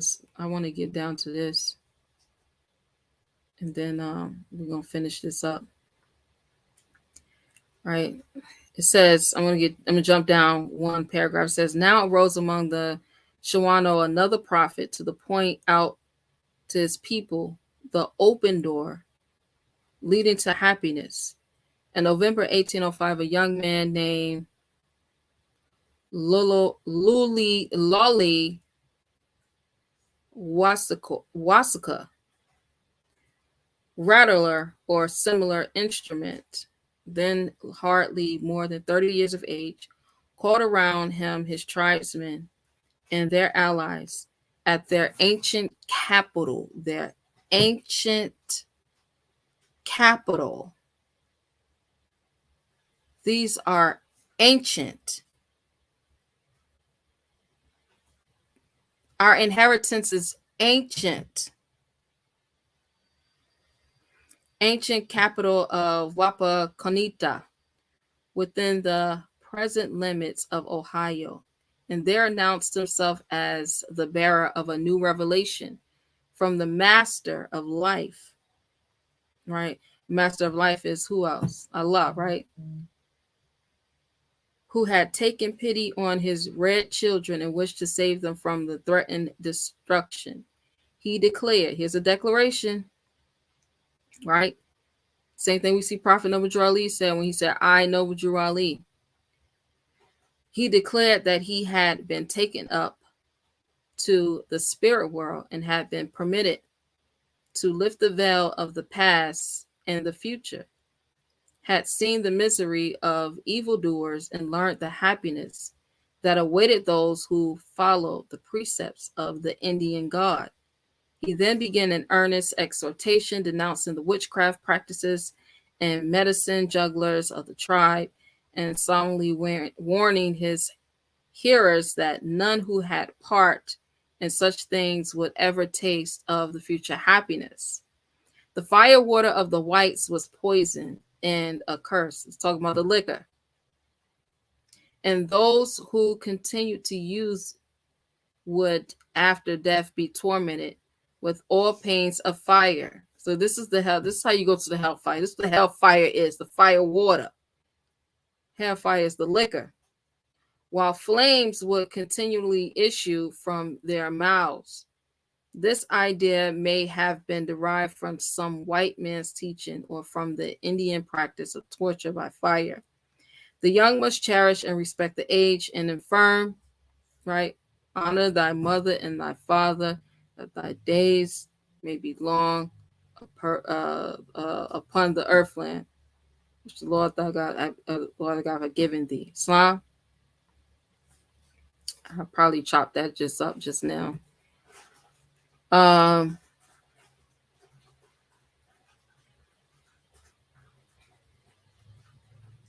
property must be in common, according to the ancient law of their ancestors.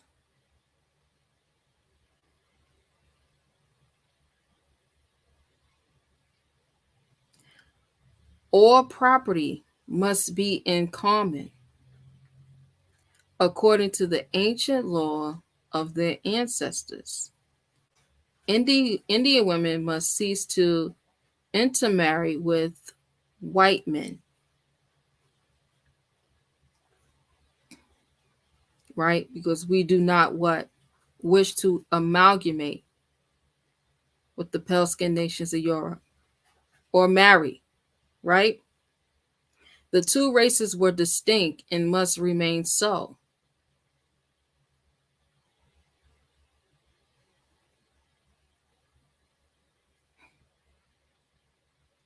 The prophet didn't just come up with this. This is not something that he just, I don't like Europeans and that they just can't. No, we can't be. No, I don't want us to be a part of what the pale skin. No, this is ancient. It says the two races were distinct and must remain so. Right? He's talking about the bloodline, the blood. Remember, I just gave us all the link for those who aren't. Neil Bay, can you put in the chat the link for everybody to join Mighty Networks? All right, for those you go on the Mighty Networks and you'll see I'll put in a post up so that everybody can go and get a blood test. Do it at home, right? Because we learned that almost exclusively us and the quote-unquote Native Americans who all make up the Mesoamericas, Our blood type is indefinitely and exclusively O.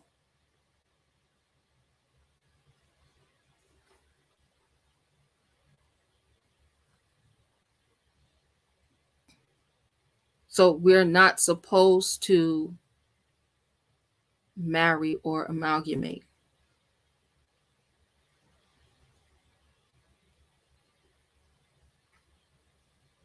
Right? It says the white man's dress with his flint and steel must be discarded for the old time buckskin and the fire stick.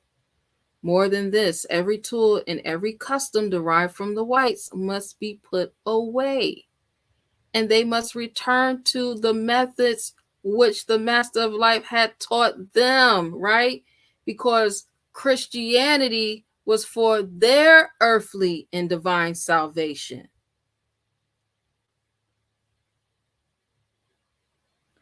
When they should do all this, he promised that they would again be taken into the divine favor and find the happiness which their fathers had known before the coming of the whites.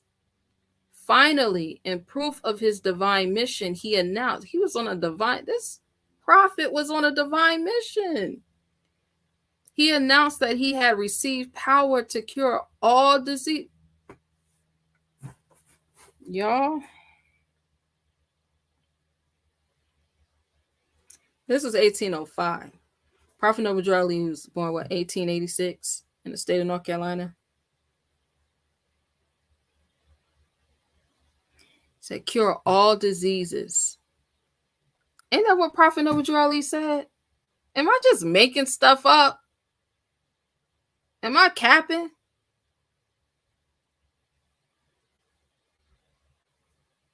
Said finally, in proof of his divine mission, he announced that he had received power to cure all diseases and to arrest the hand of death and sickness or on the battlefield.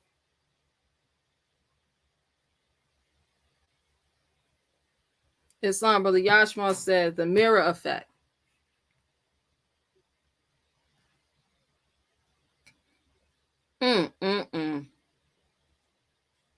Wow.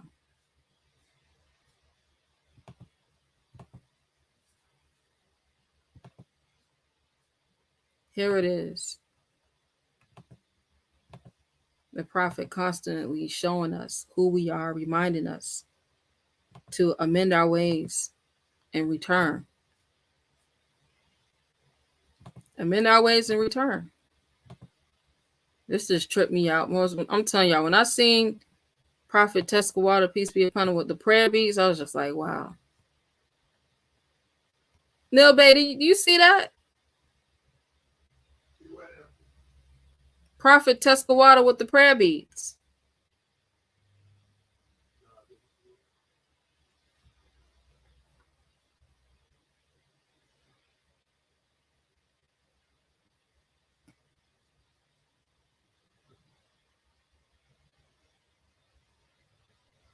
Prayer beads making dicker.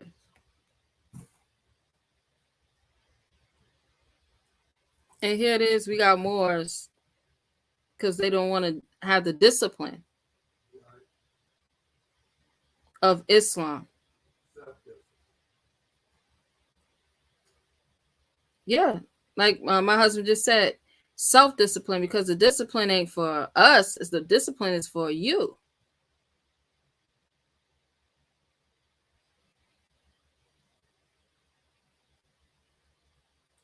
Because we have so many responsibilities and we have to be held accountable. You can't just be out here doing any and everything that you want to do. Being loose. Those loose desires. You gotta circle those things. Did you see the prayer beads? Yeah, I see it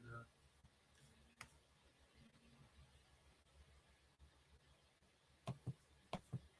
And more is talking about we don't practice Islam according to their customs. Those ain't their customs. Those are our customs. Right? April 16, 1861. Now, we just celebrated this the other day on Saturday, April 16th, which is known as DC Emancipation Day. Right? April 16, 1861, an act for the release of certain persons held to service or labor in the District of Columbia. I'm only going to go through the beginning in 2 sections of this act. You all can go and you can study and you can read it on your own. Shout out to a sister, her name is Yolanda. She had reminded me of this act. I had forgot about it. She had reminded me of it, and when I began to go back and I began to read it, and I was like, oh yeah, nationality identification card is right here, explained right here in it. Prophet didn't just make that up, just creating stuff to create it, like a lot of us do. It says, be it enacted by the Senate and House of Representatives of the United States of America and Congress assembled, that all persons held to service or labor within the District of Columbia by reason of African descent are hereby discharged and freed of and from all claim to such service or labor, and from and after the passage of this act, neither slavery nor involuntary servitude, except for crime whereof the party shall be duly convicted, shall hereafter exist in said district.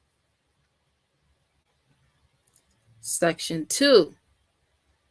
And be it further enacted that all persons loyal to the United States holding claims to service or labor against persons discharged therefrom by this act may within 90 days from the passage thereof, but no longer thereafter, present to the commissioners. Now remember when I was going through the DC code, right, talked about 3 commissioners. This is one of the commissioners right here.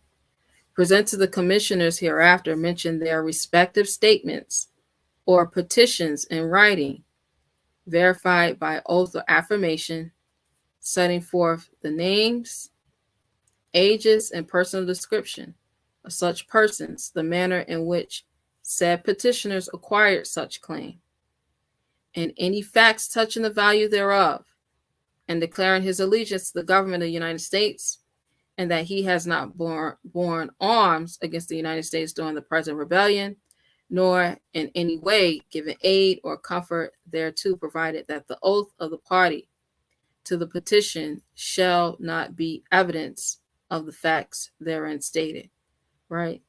So if you gave your petition, right, you will be able to now come under the constitutional fold, right? And this is for African of slaves of African descent, right? Slaves of African descent. This is not for anyone else. It's for slaves of African descent. You have to provide your petitions. It's the same thing we see Prophet Noble Drew Ali doing right here, right, when he provided his petition.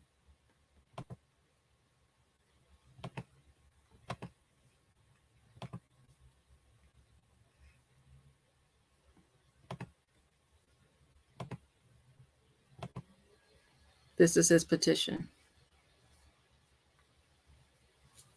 right? He didn't just do it for himself. He did it for all of the members of the Moorish Science Temple of America, the citizens of the Moorish Science Temple of America, right? This is the petition.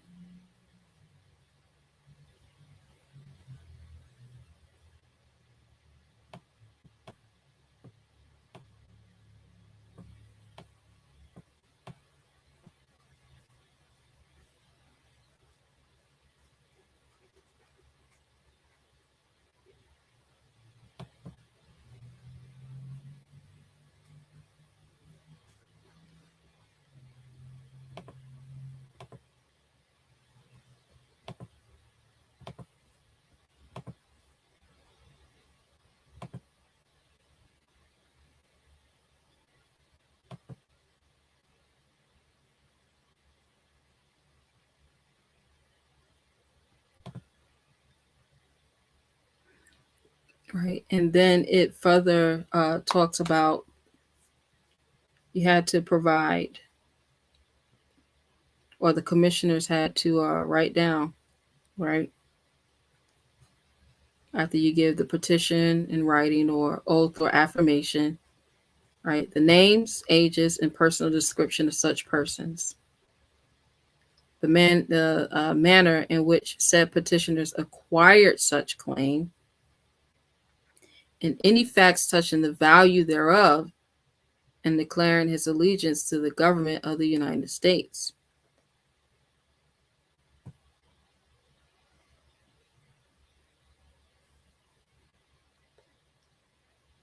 Prophet Noble Drew did exactly that. That he did it in this format.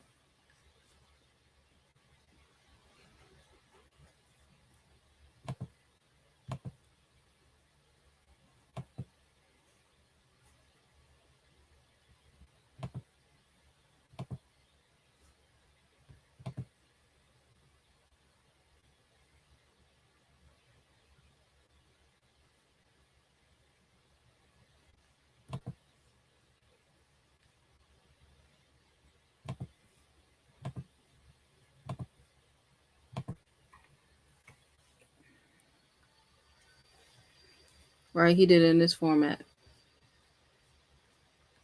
Right? Got your name, your age, your sex, right? Because you're going to be brother or sister, which is your sex, your name, your age, right? A description of who you are, right? This is your nationality and identification card, an identification card for the Moorish Temple of America, and birthrights for the Moorish Americans. So you're Moorish Americans, right? We honor all the divine prophets, Jesus, Muhammad, Buddha, and Confucius. May the blessings of God of our Father, Allah, be upon you that carry this card. I do hereby declare that you are Muslim. Right? So you're Moorish American and you're Muslim. That's the descriptor. Your declaration, the declaration, right, is your affirmation or your oath or your declaration. It's that simple. Again, you have the hand clasp of unity representing our union. It's perpetual. And of course, the word unity.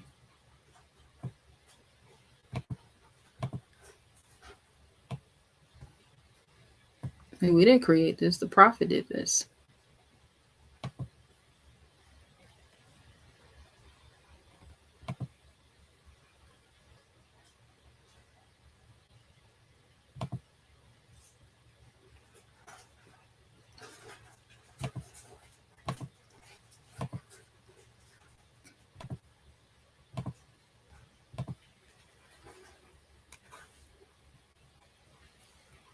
Right, and now I'm going to go down to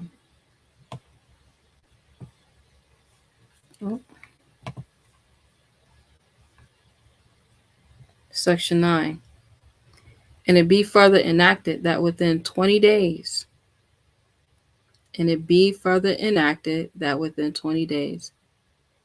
where else do we see that 20 days at? Right? Because we celebrate it every year. We don't even know why it's on the 20th. Prophet did. Be enacted within 20 days. And we call it our authority all the time. Not even understanding why it's our authority, because, it sounds cute. My Grand Sheik said it's our authority. Oh, it's our authority because the prophet's name and signature is on it. Oh, it's our authority because I said it is. But you're going to learn today why it's really our authority. Right? Because it said later 20 days after. What's this?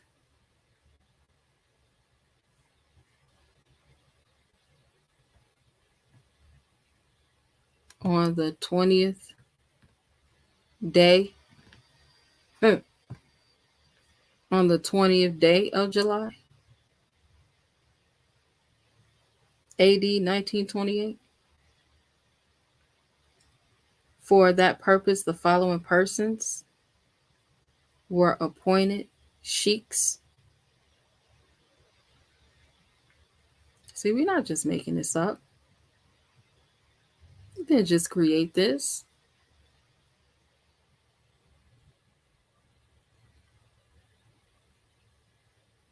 Islam. On the 20th day. Man, he was right and exact.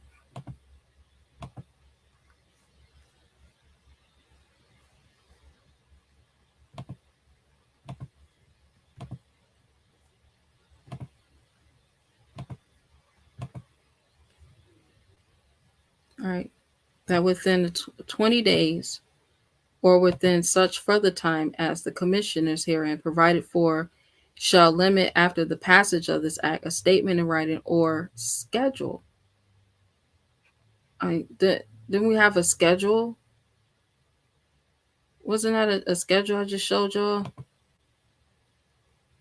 Isn't that what our authority is on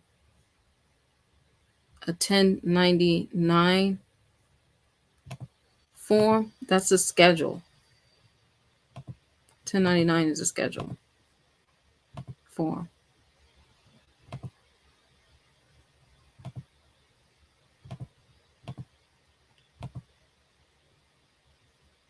All right, let me blow this up some.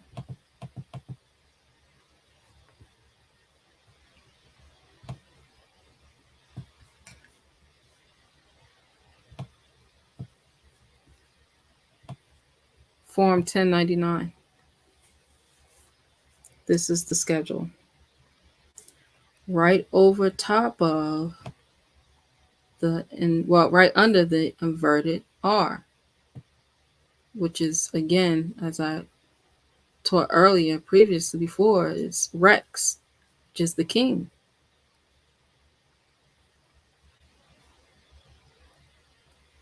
So here you had Muslim customary law, which is the king or the emperor, right, or the sultan, then creates a corporation, right, known as Moorish Temple of America, and then issues out charters of the corporation in order to do business. This is all the charters of Georgetown and Washington did. The Virginia Company, the British East India or British West India companies. This is all they did. Received charters to be able to do business on the behalf of the empire or on the behalf of the kingdom.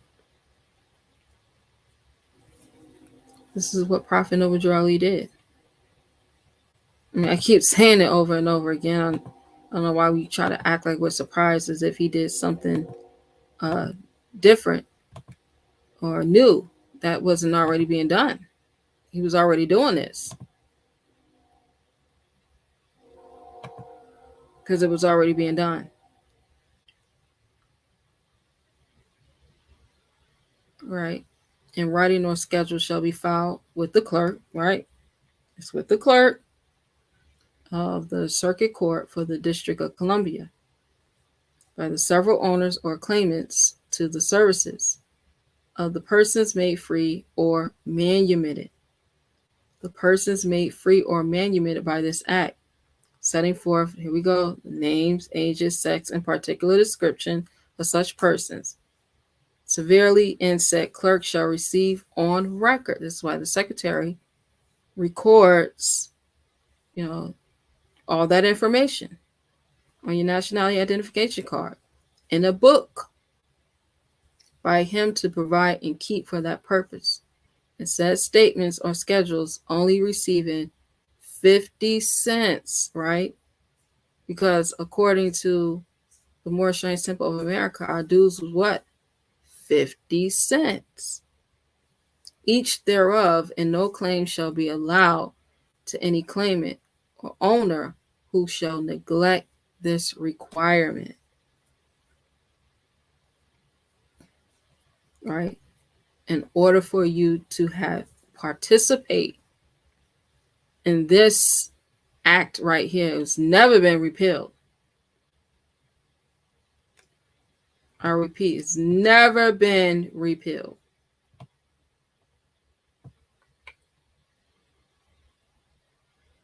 You have to do all these things listed in here.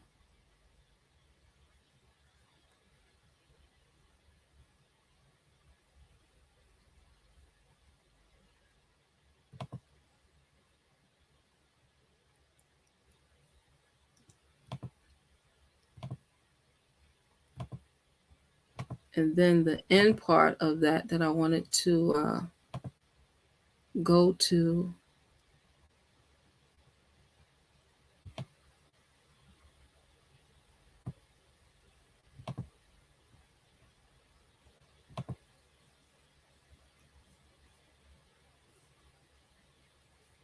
is the Proclamation. I want to look at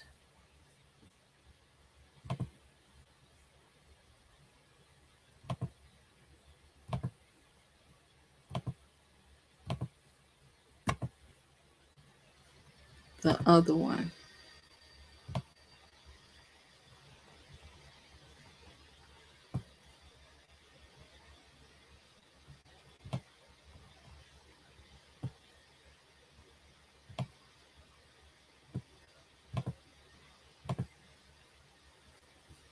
Here it is. I want to go down to Act.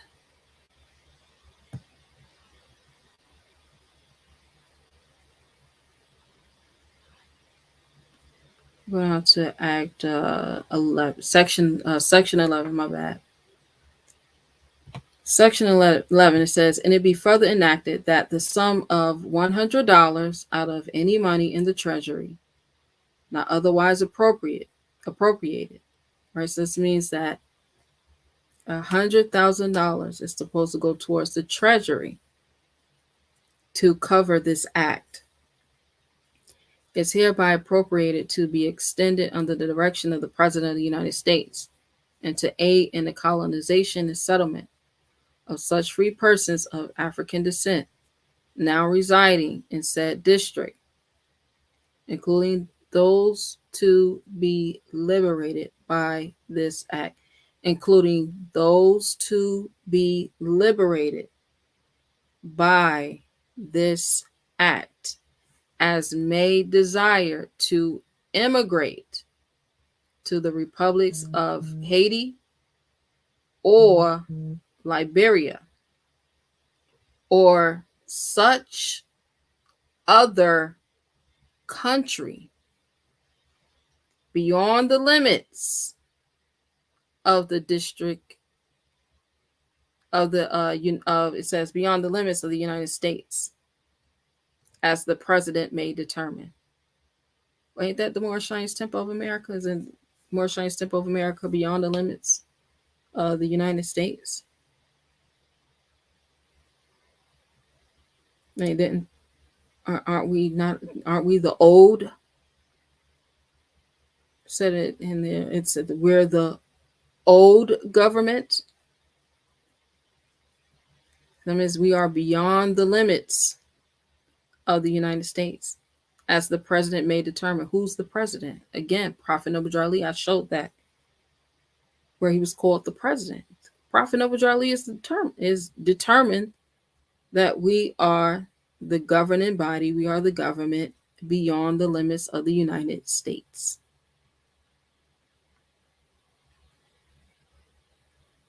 Right? As the president may determine, provided the expenditure for this purpose shall not exceed $100 for each immigrant. So that means that every time that one of the Moorish American Muslims claimed their nationality, and then they will receive their card, right?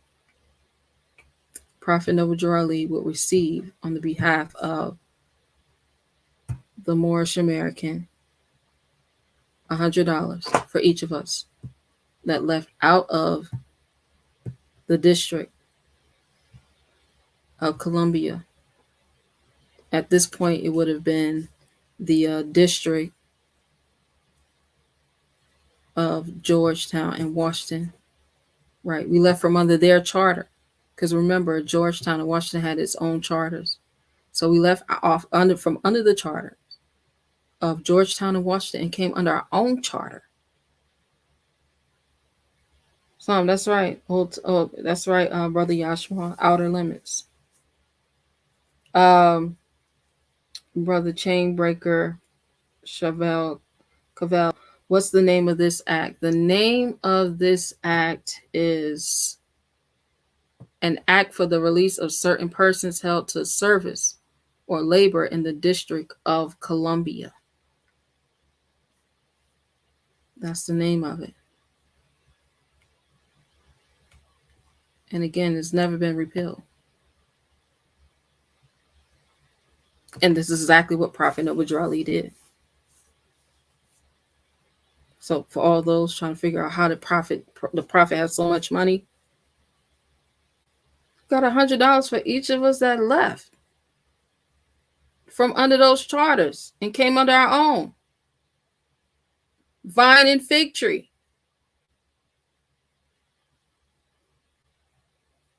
Remember when he talked about it, he said, I know everybody want my seat. Yeah, everybody want that seat. Everybody wanted to be able to have the money. So $100 back then was $100 worth of gold. What would $100 worth of gold be today from 1928? You do the math.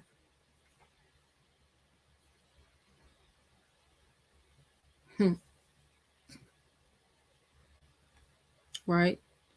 Section 12 says, and it be further enacted, the acts of Congress and all laws of the state of Maryland, in force in said district, and all ordinance of the cities of Washington and Georgetown, and consistent with the provisions of this act, are hereby repealed.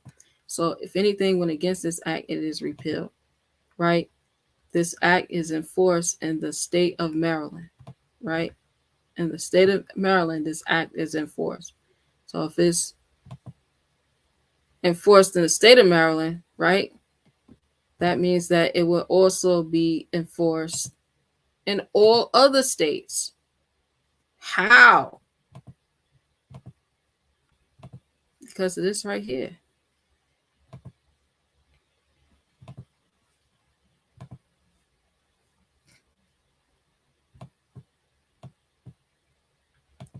Right? It's Article 4, Constitution. Full faith and credit shall be given in each state to the public acts, records, and judicial proceedings of every other state. And the Congress may, by general laws, prescribe the manner in which such acts, records, and proceedings shall be proved and the effect thereof.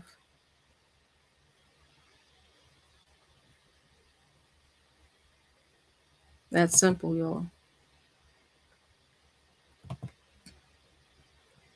That's simple.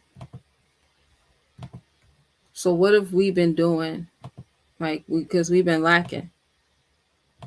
We've been catching L's for so long. What have we been doing? What have we not been doing? Right? Because the Emancipation Proclamation did not free slaves of African descent. It didn't. Nowhere in the Emancipation Proclamation. You tell me where in the Emancipation the Proclamation said that it freed slaves of African descent. What I just read was before the Emancipation Proclamation. Emancipation Proclamation didn't even come into effect until January of 1863. This was 1861. And then Emancipation Proclamation came after in 1863.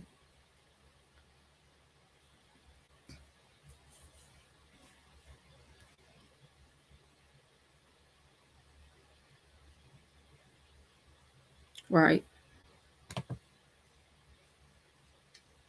So what happened to what happened to us? Right? We became those peasant farmers for not honoring our forefathers and foremothers' divine creed and principles, right? Let's go to it.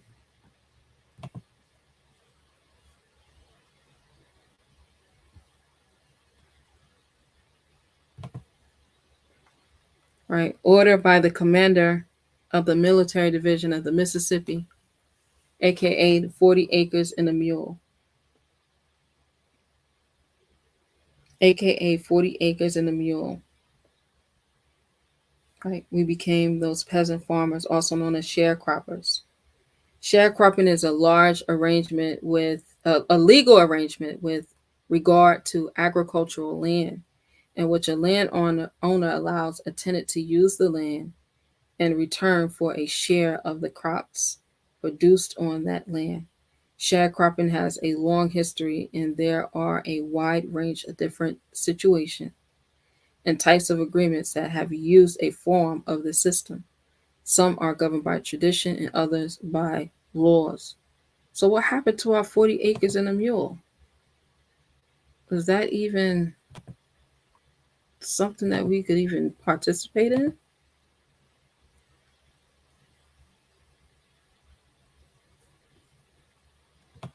Was that even ours?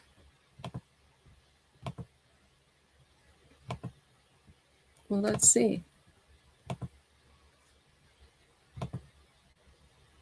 Shout out to everybody in the chat, too.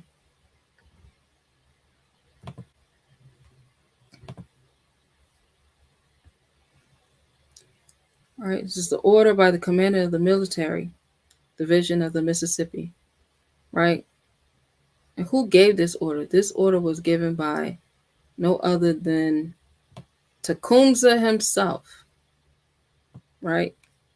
By the order of Major General W.T. Sherman. A T stand for Tecumseh, right?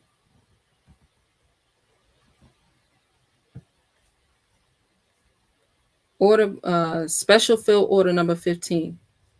This was in 1865. January 16th, 1865. Right? The first order was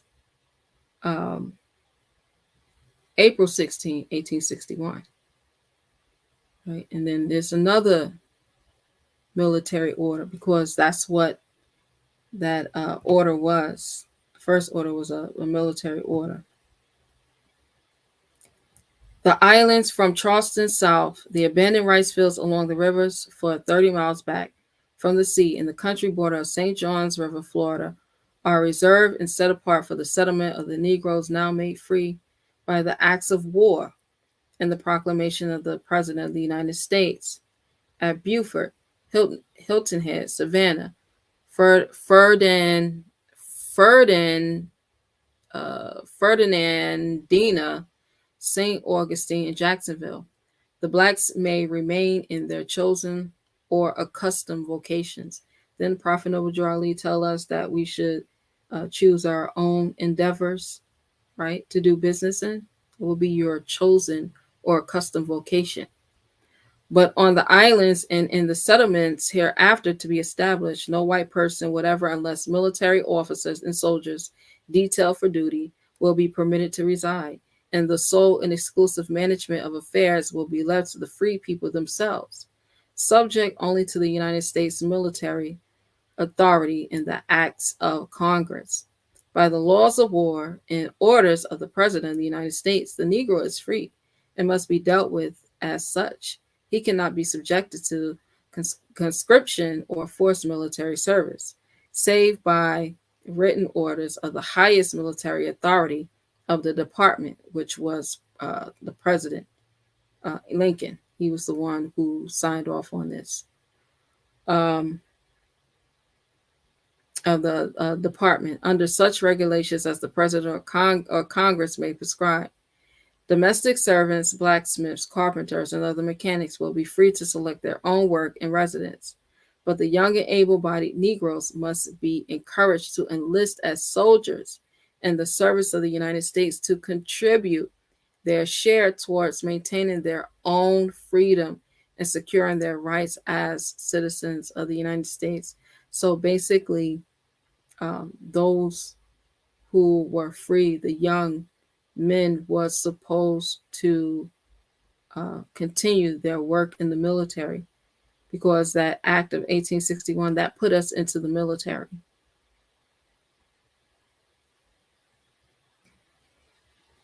And then the proclamation, the Emancipation Proclamation, confirmed that we were in the military. And then we got this war, this act of war, this war act or war order. This one comes, right, and puts us in the military. Even that Juneteenth order, it was order number 3 or 5, one of them. That was a military order. And that is constantly putting us into the military for protection. Negroes so enlisted will be organized into companies. Listen now.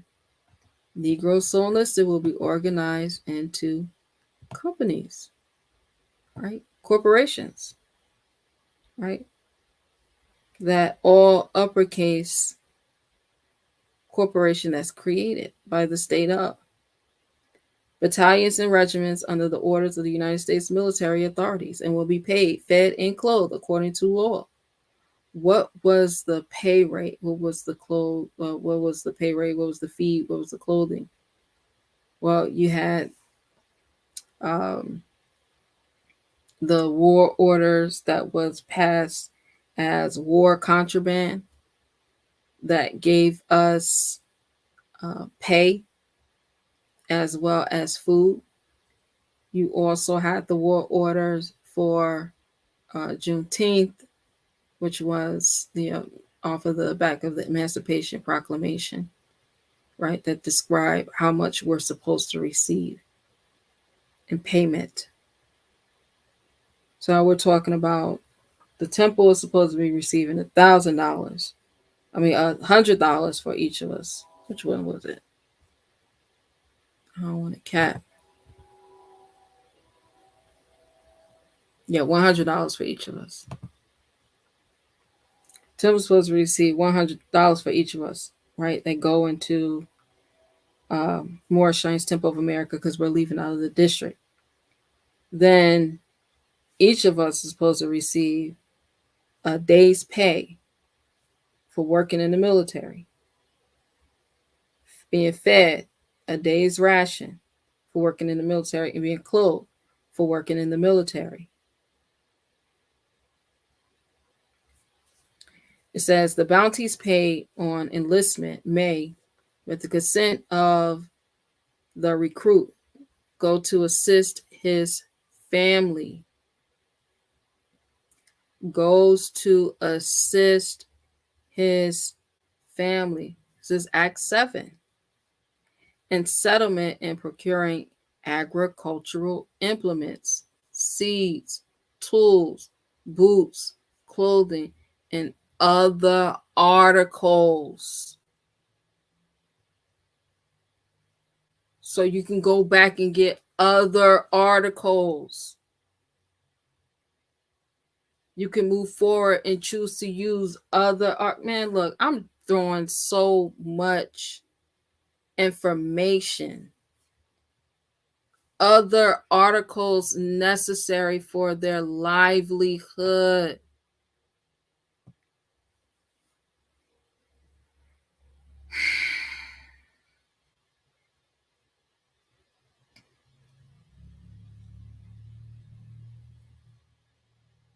Other articles, I can go back and get articles of association.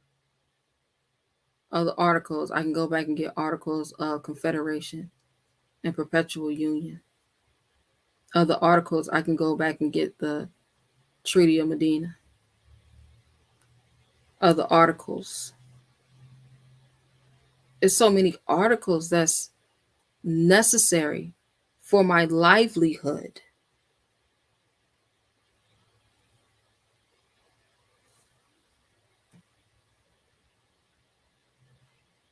So whenever three respectable Negroes, heads of families, shall desire to settle on land, and shall have selected for that purpose an island or the locality clearly defined within the limits above designated, the inspector of settlements and plantations will himself, or by such subordinate officer as he may appoint, give them a license to settle such island or district, and afford them such assistance as he can to enable them to establish peaceable agricultural settlement.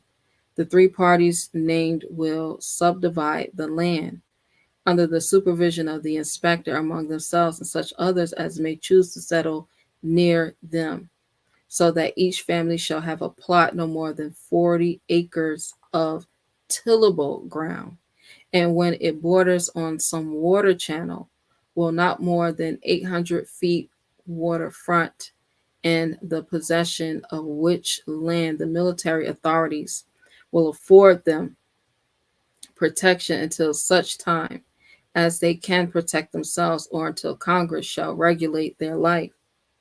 The quartermaster may, on the requisition of the inspector of settlements and plantations, place the disposal of the inspector one or more of the captured steamers to ply between the settlements and one or more of the commercial points heretofore named in orders, to afford the settlers the opportunity to supply their necessary wants and to sell the products of their land and labor. Whenever the Negro has enlisted in the military service of the United States, he may locate his family in any of the settlements at pleasure and acquire a homestead. So I can go back and I can use the homestead articles and all other rights and privileges of a settler, right? What is a settler? I'm talking about a trust. What is a settler? And the settler, isn't that the first trustee? Mm, mm, mm, mm. As though present in person. In like manner, Negroes may settle their families and engage on board the gunboats or in fishing or in the navigation of the inland waters without losing any claim to land or other advantages derived from this system. But no one, unless an actual settler as above defined, or unless absent of the government service, will be entitled to claim any rights to land or property in any settlement by virtue of these orders. In order to carry out this system of settlement, a general officer will be detailed as inspector settlements and plantations, whose duty it shall be to visit the settlements, to regulate their police and general management, and will furnish personally to each head of a family, subject to the approval of the President of the United States, a possessory title in writing, given as a near as possible the description of boundaries. This is the abstract of the land, or the abstract of the property, and shall adjust all claims or conflicts that may arise under the same, subject to the like approval, treating such titles altogether as possessory. The same general officer will also be charged with the enlistment and organization of Negro recruits in protecting their interests while absent from their settlements, and will be governed by the rules and regulations prescribed by the War Department for such purposes. Brigadier General R. Saxton is hereby appointed Inspector of Settlement and Plantations and will at once enter on the performance of his duties. No change is intended or desired in the settlement now in Beaufort, Port Royal Island, nor will any rights to property heretofore acquired be affected thereby, by order of Major General W. Tecumseh Sherman. All right. So this right here was repealed, right? It was repealed by President Jackson, but this is the thing about it. This is the thing about it. See, if we go back to the act, remember I read the act, y'all? We go back to the act, and there it gives details.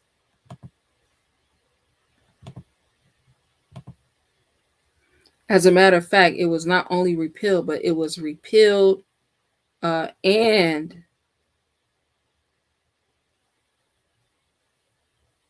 okay, brother, Chainbreaker. I said the gold, the gold. So the U.S. the dollar is in the value of gold, all right? Because it was on the gold standard back then.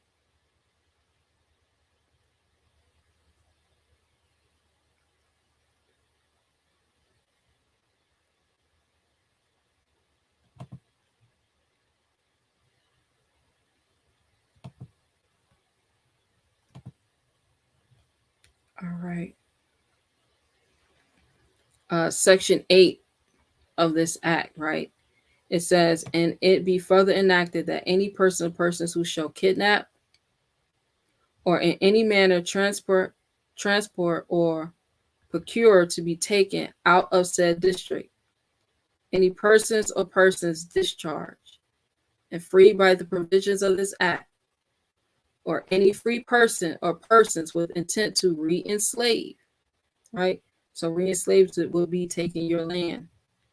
Re-enslave or sell such person, right? Corporations, because remember it said corporate, right? Sell such person or persons into slavery, and shall re-enslave any of said free persons. The person or persons so offending shall be deemed guilty of a felony. So President is President Andrew Jackson. No, it wasn't Andrew Jackson. Who was it?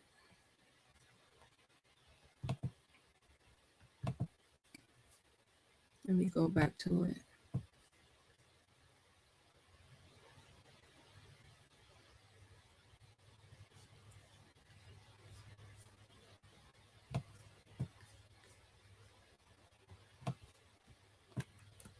I know it was repealed.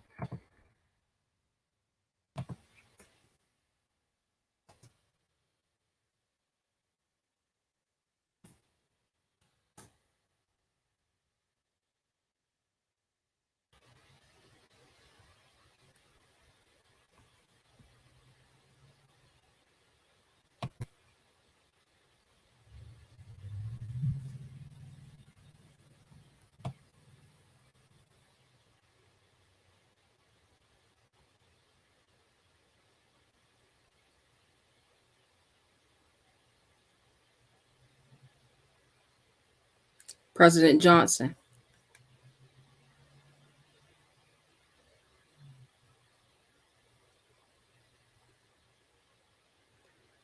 Right. So if you go to Georgia's encyclopedia, it says although Sherman's special field order number 15 had no tangible benefit for Black citizens after President Johnson's revocation, the present day movement supporting reparations has pointed to it as the U.S. government's promise to make restitution to African Americans for enslavement. The order is also likely the origin of the phrase 40 acres and a mule. All right.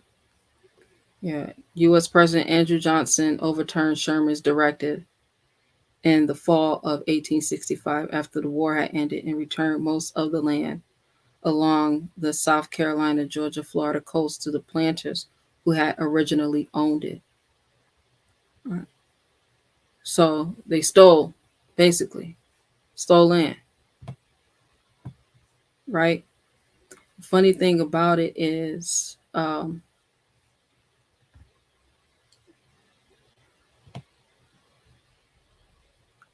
my family on my father's side, born and raised on these little sea islands here. And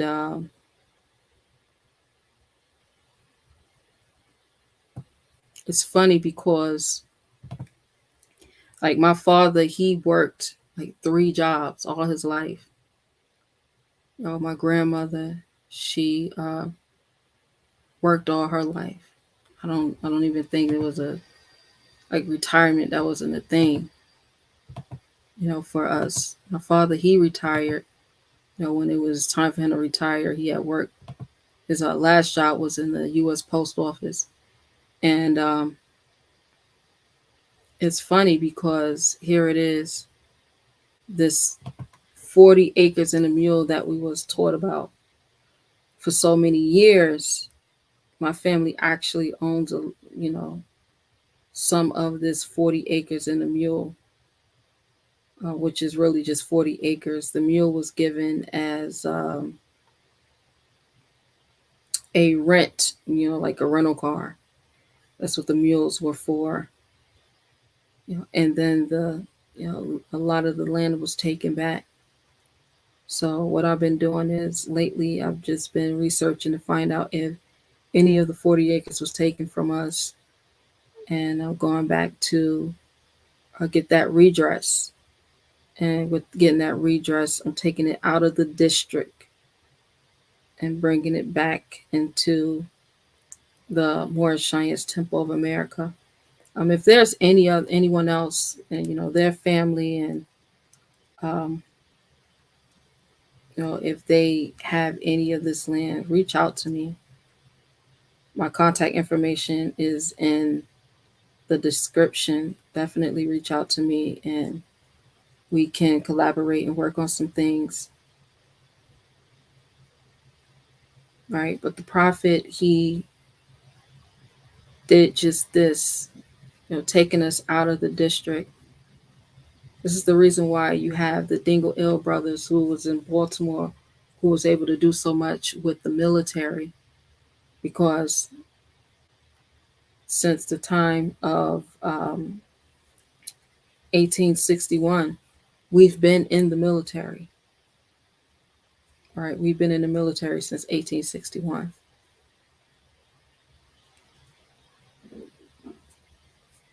So that means, again, 1861, and we haven't been getting paid. Supposed to get the same thing that every military personnel is receiving when they come in, according to their job or their job descriptions, right? And their families are supposed to get a receive compensation as well, right? Number 8 says, shall be deemed guilty of a felony, and on conviction thereof in any court of competent jurisdiction in said district shall be imprisoned in the penitentiary no less than 5 nor more than 20 years. So if they're still doing this,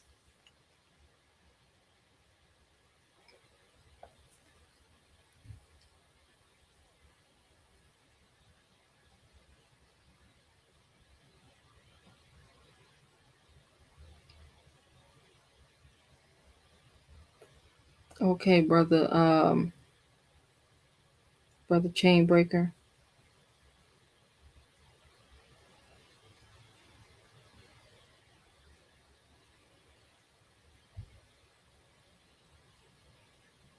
Right? So if they're still doing this, then what we're supposed to be doing is we're supposed to be putting in the claim. Why haven't we been putting in claims?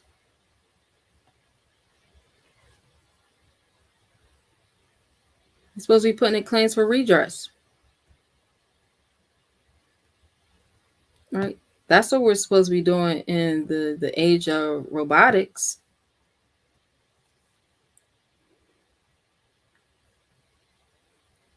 We have all the facts. We got everything that we need.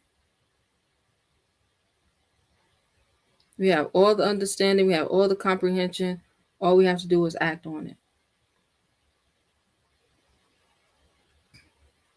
All right. So for those who want to get more information, I'm gonna put our number in the chat. If anyone want to call in,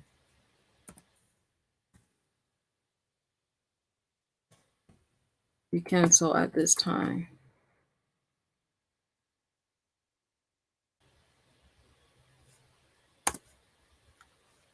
Call in if you got any comments, any questions.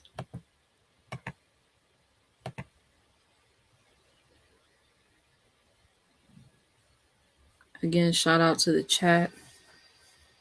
Shout out to everyone that came through. Shout out to my brother Miguel Bay.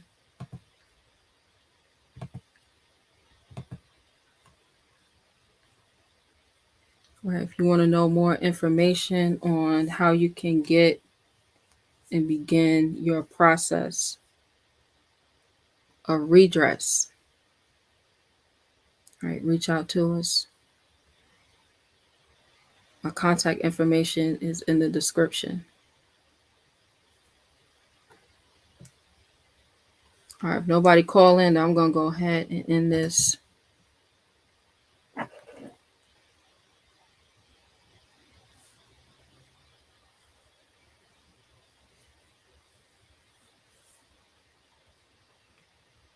I want to also remind everyone that, like, subscribe. Make sure you sign up for all notifications. So whenever I put something out, you can be notified immediately.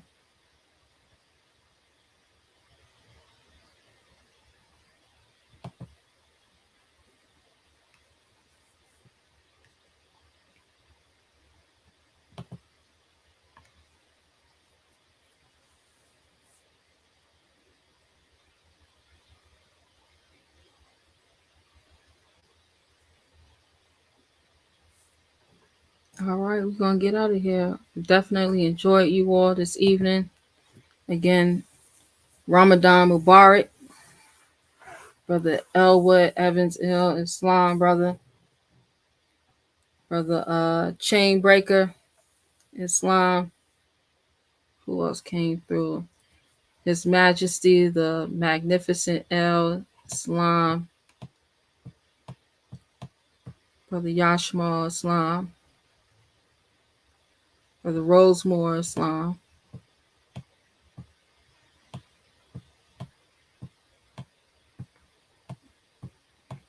Amexem Enterprises LLC. Brother Anthony Anderson Islam.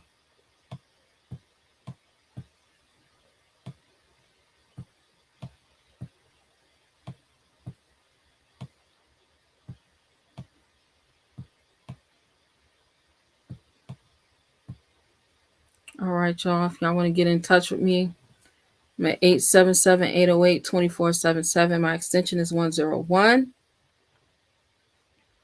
If you need to check me out on our website, you can do so. www.mstahohr805.co.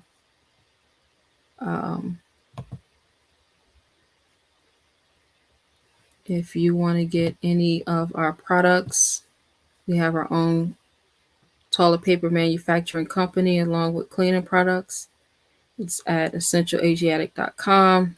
I'm going to put these links in the chat.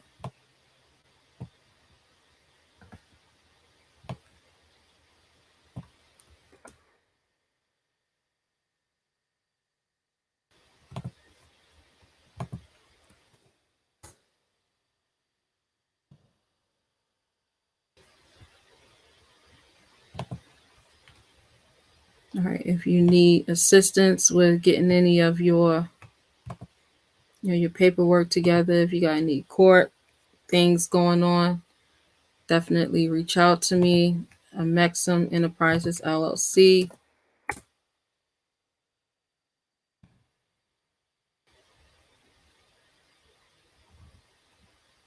Shout out to our sponsor for this evening, More Hemp World. Check us out, morehemp.world. We at www.morehemp.world.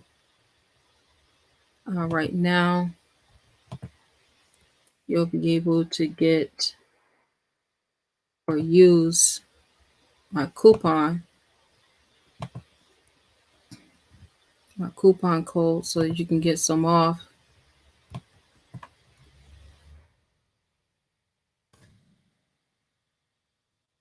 Right, that's the really dope thing about having your own product. You can have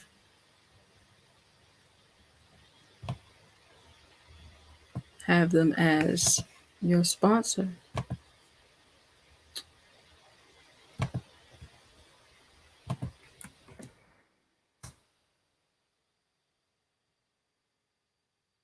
All right, Moors, let's remember that, is nobody's going to do it for us. The prophet already did everything that he needed to save a nation. Now it's time for us to save ourselves.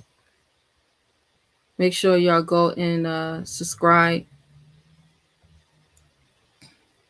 to the World Class channel.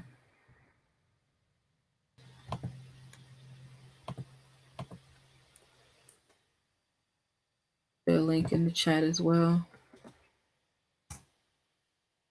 Make sure you subscribe to the World Class channel. Islam Wars, peace and love.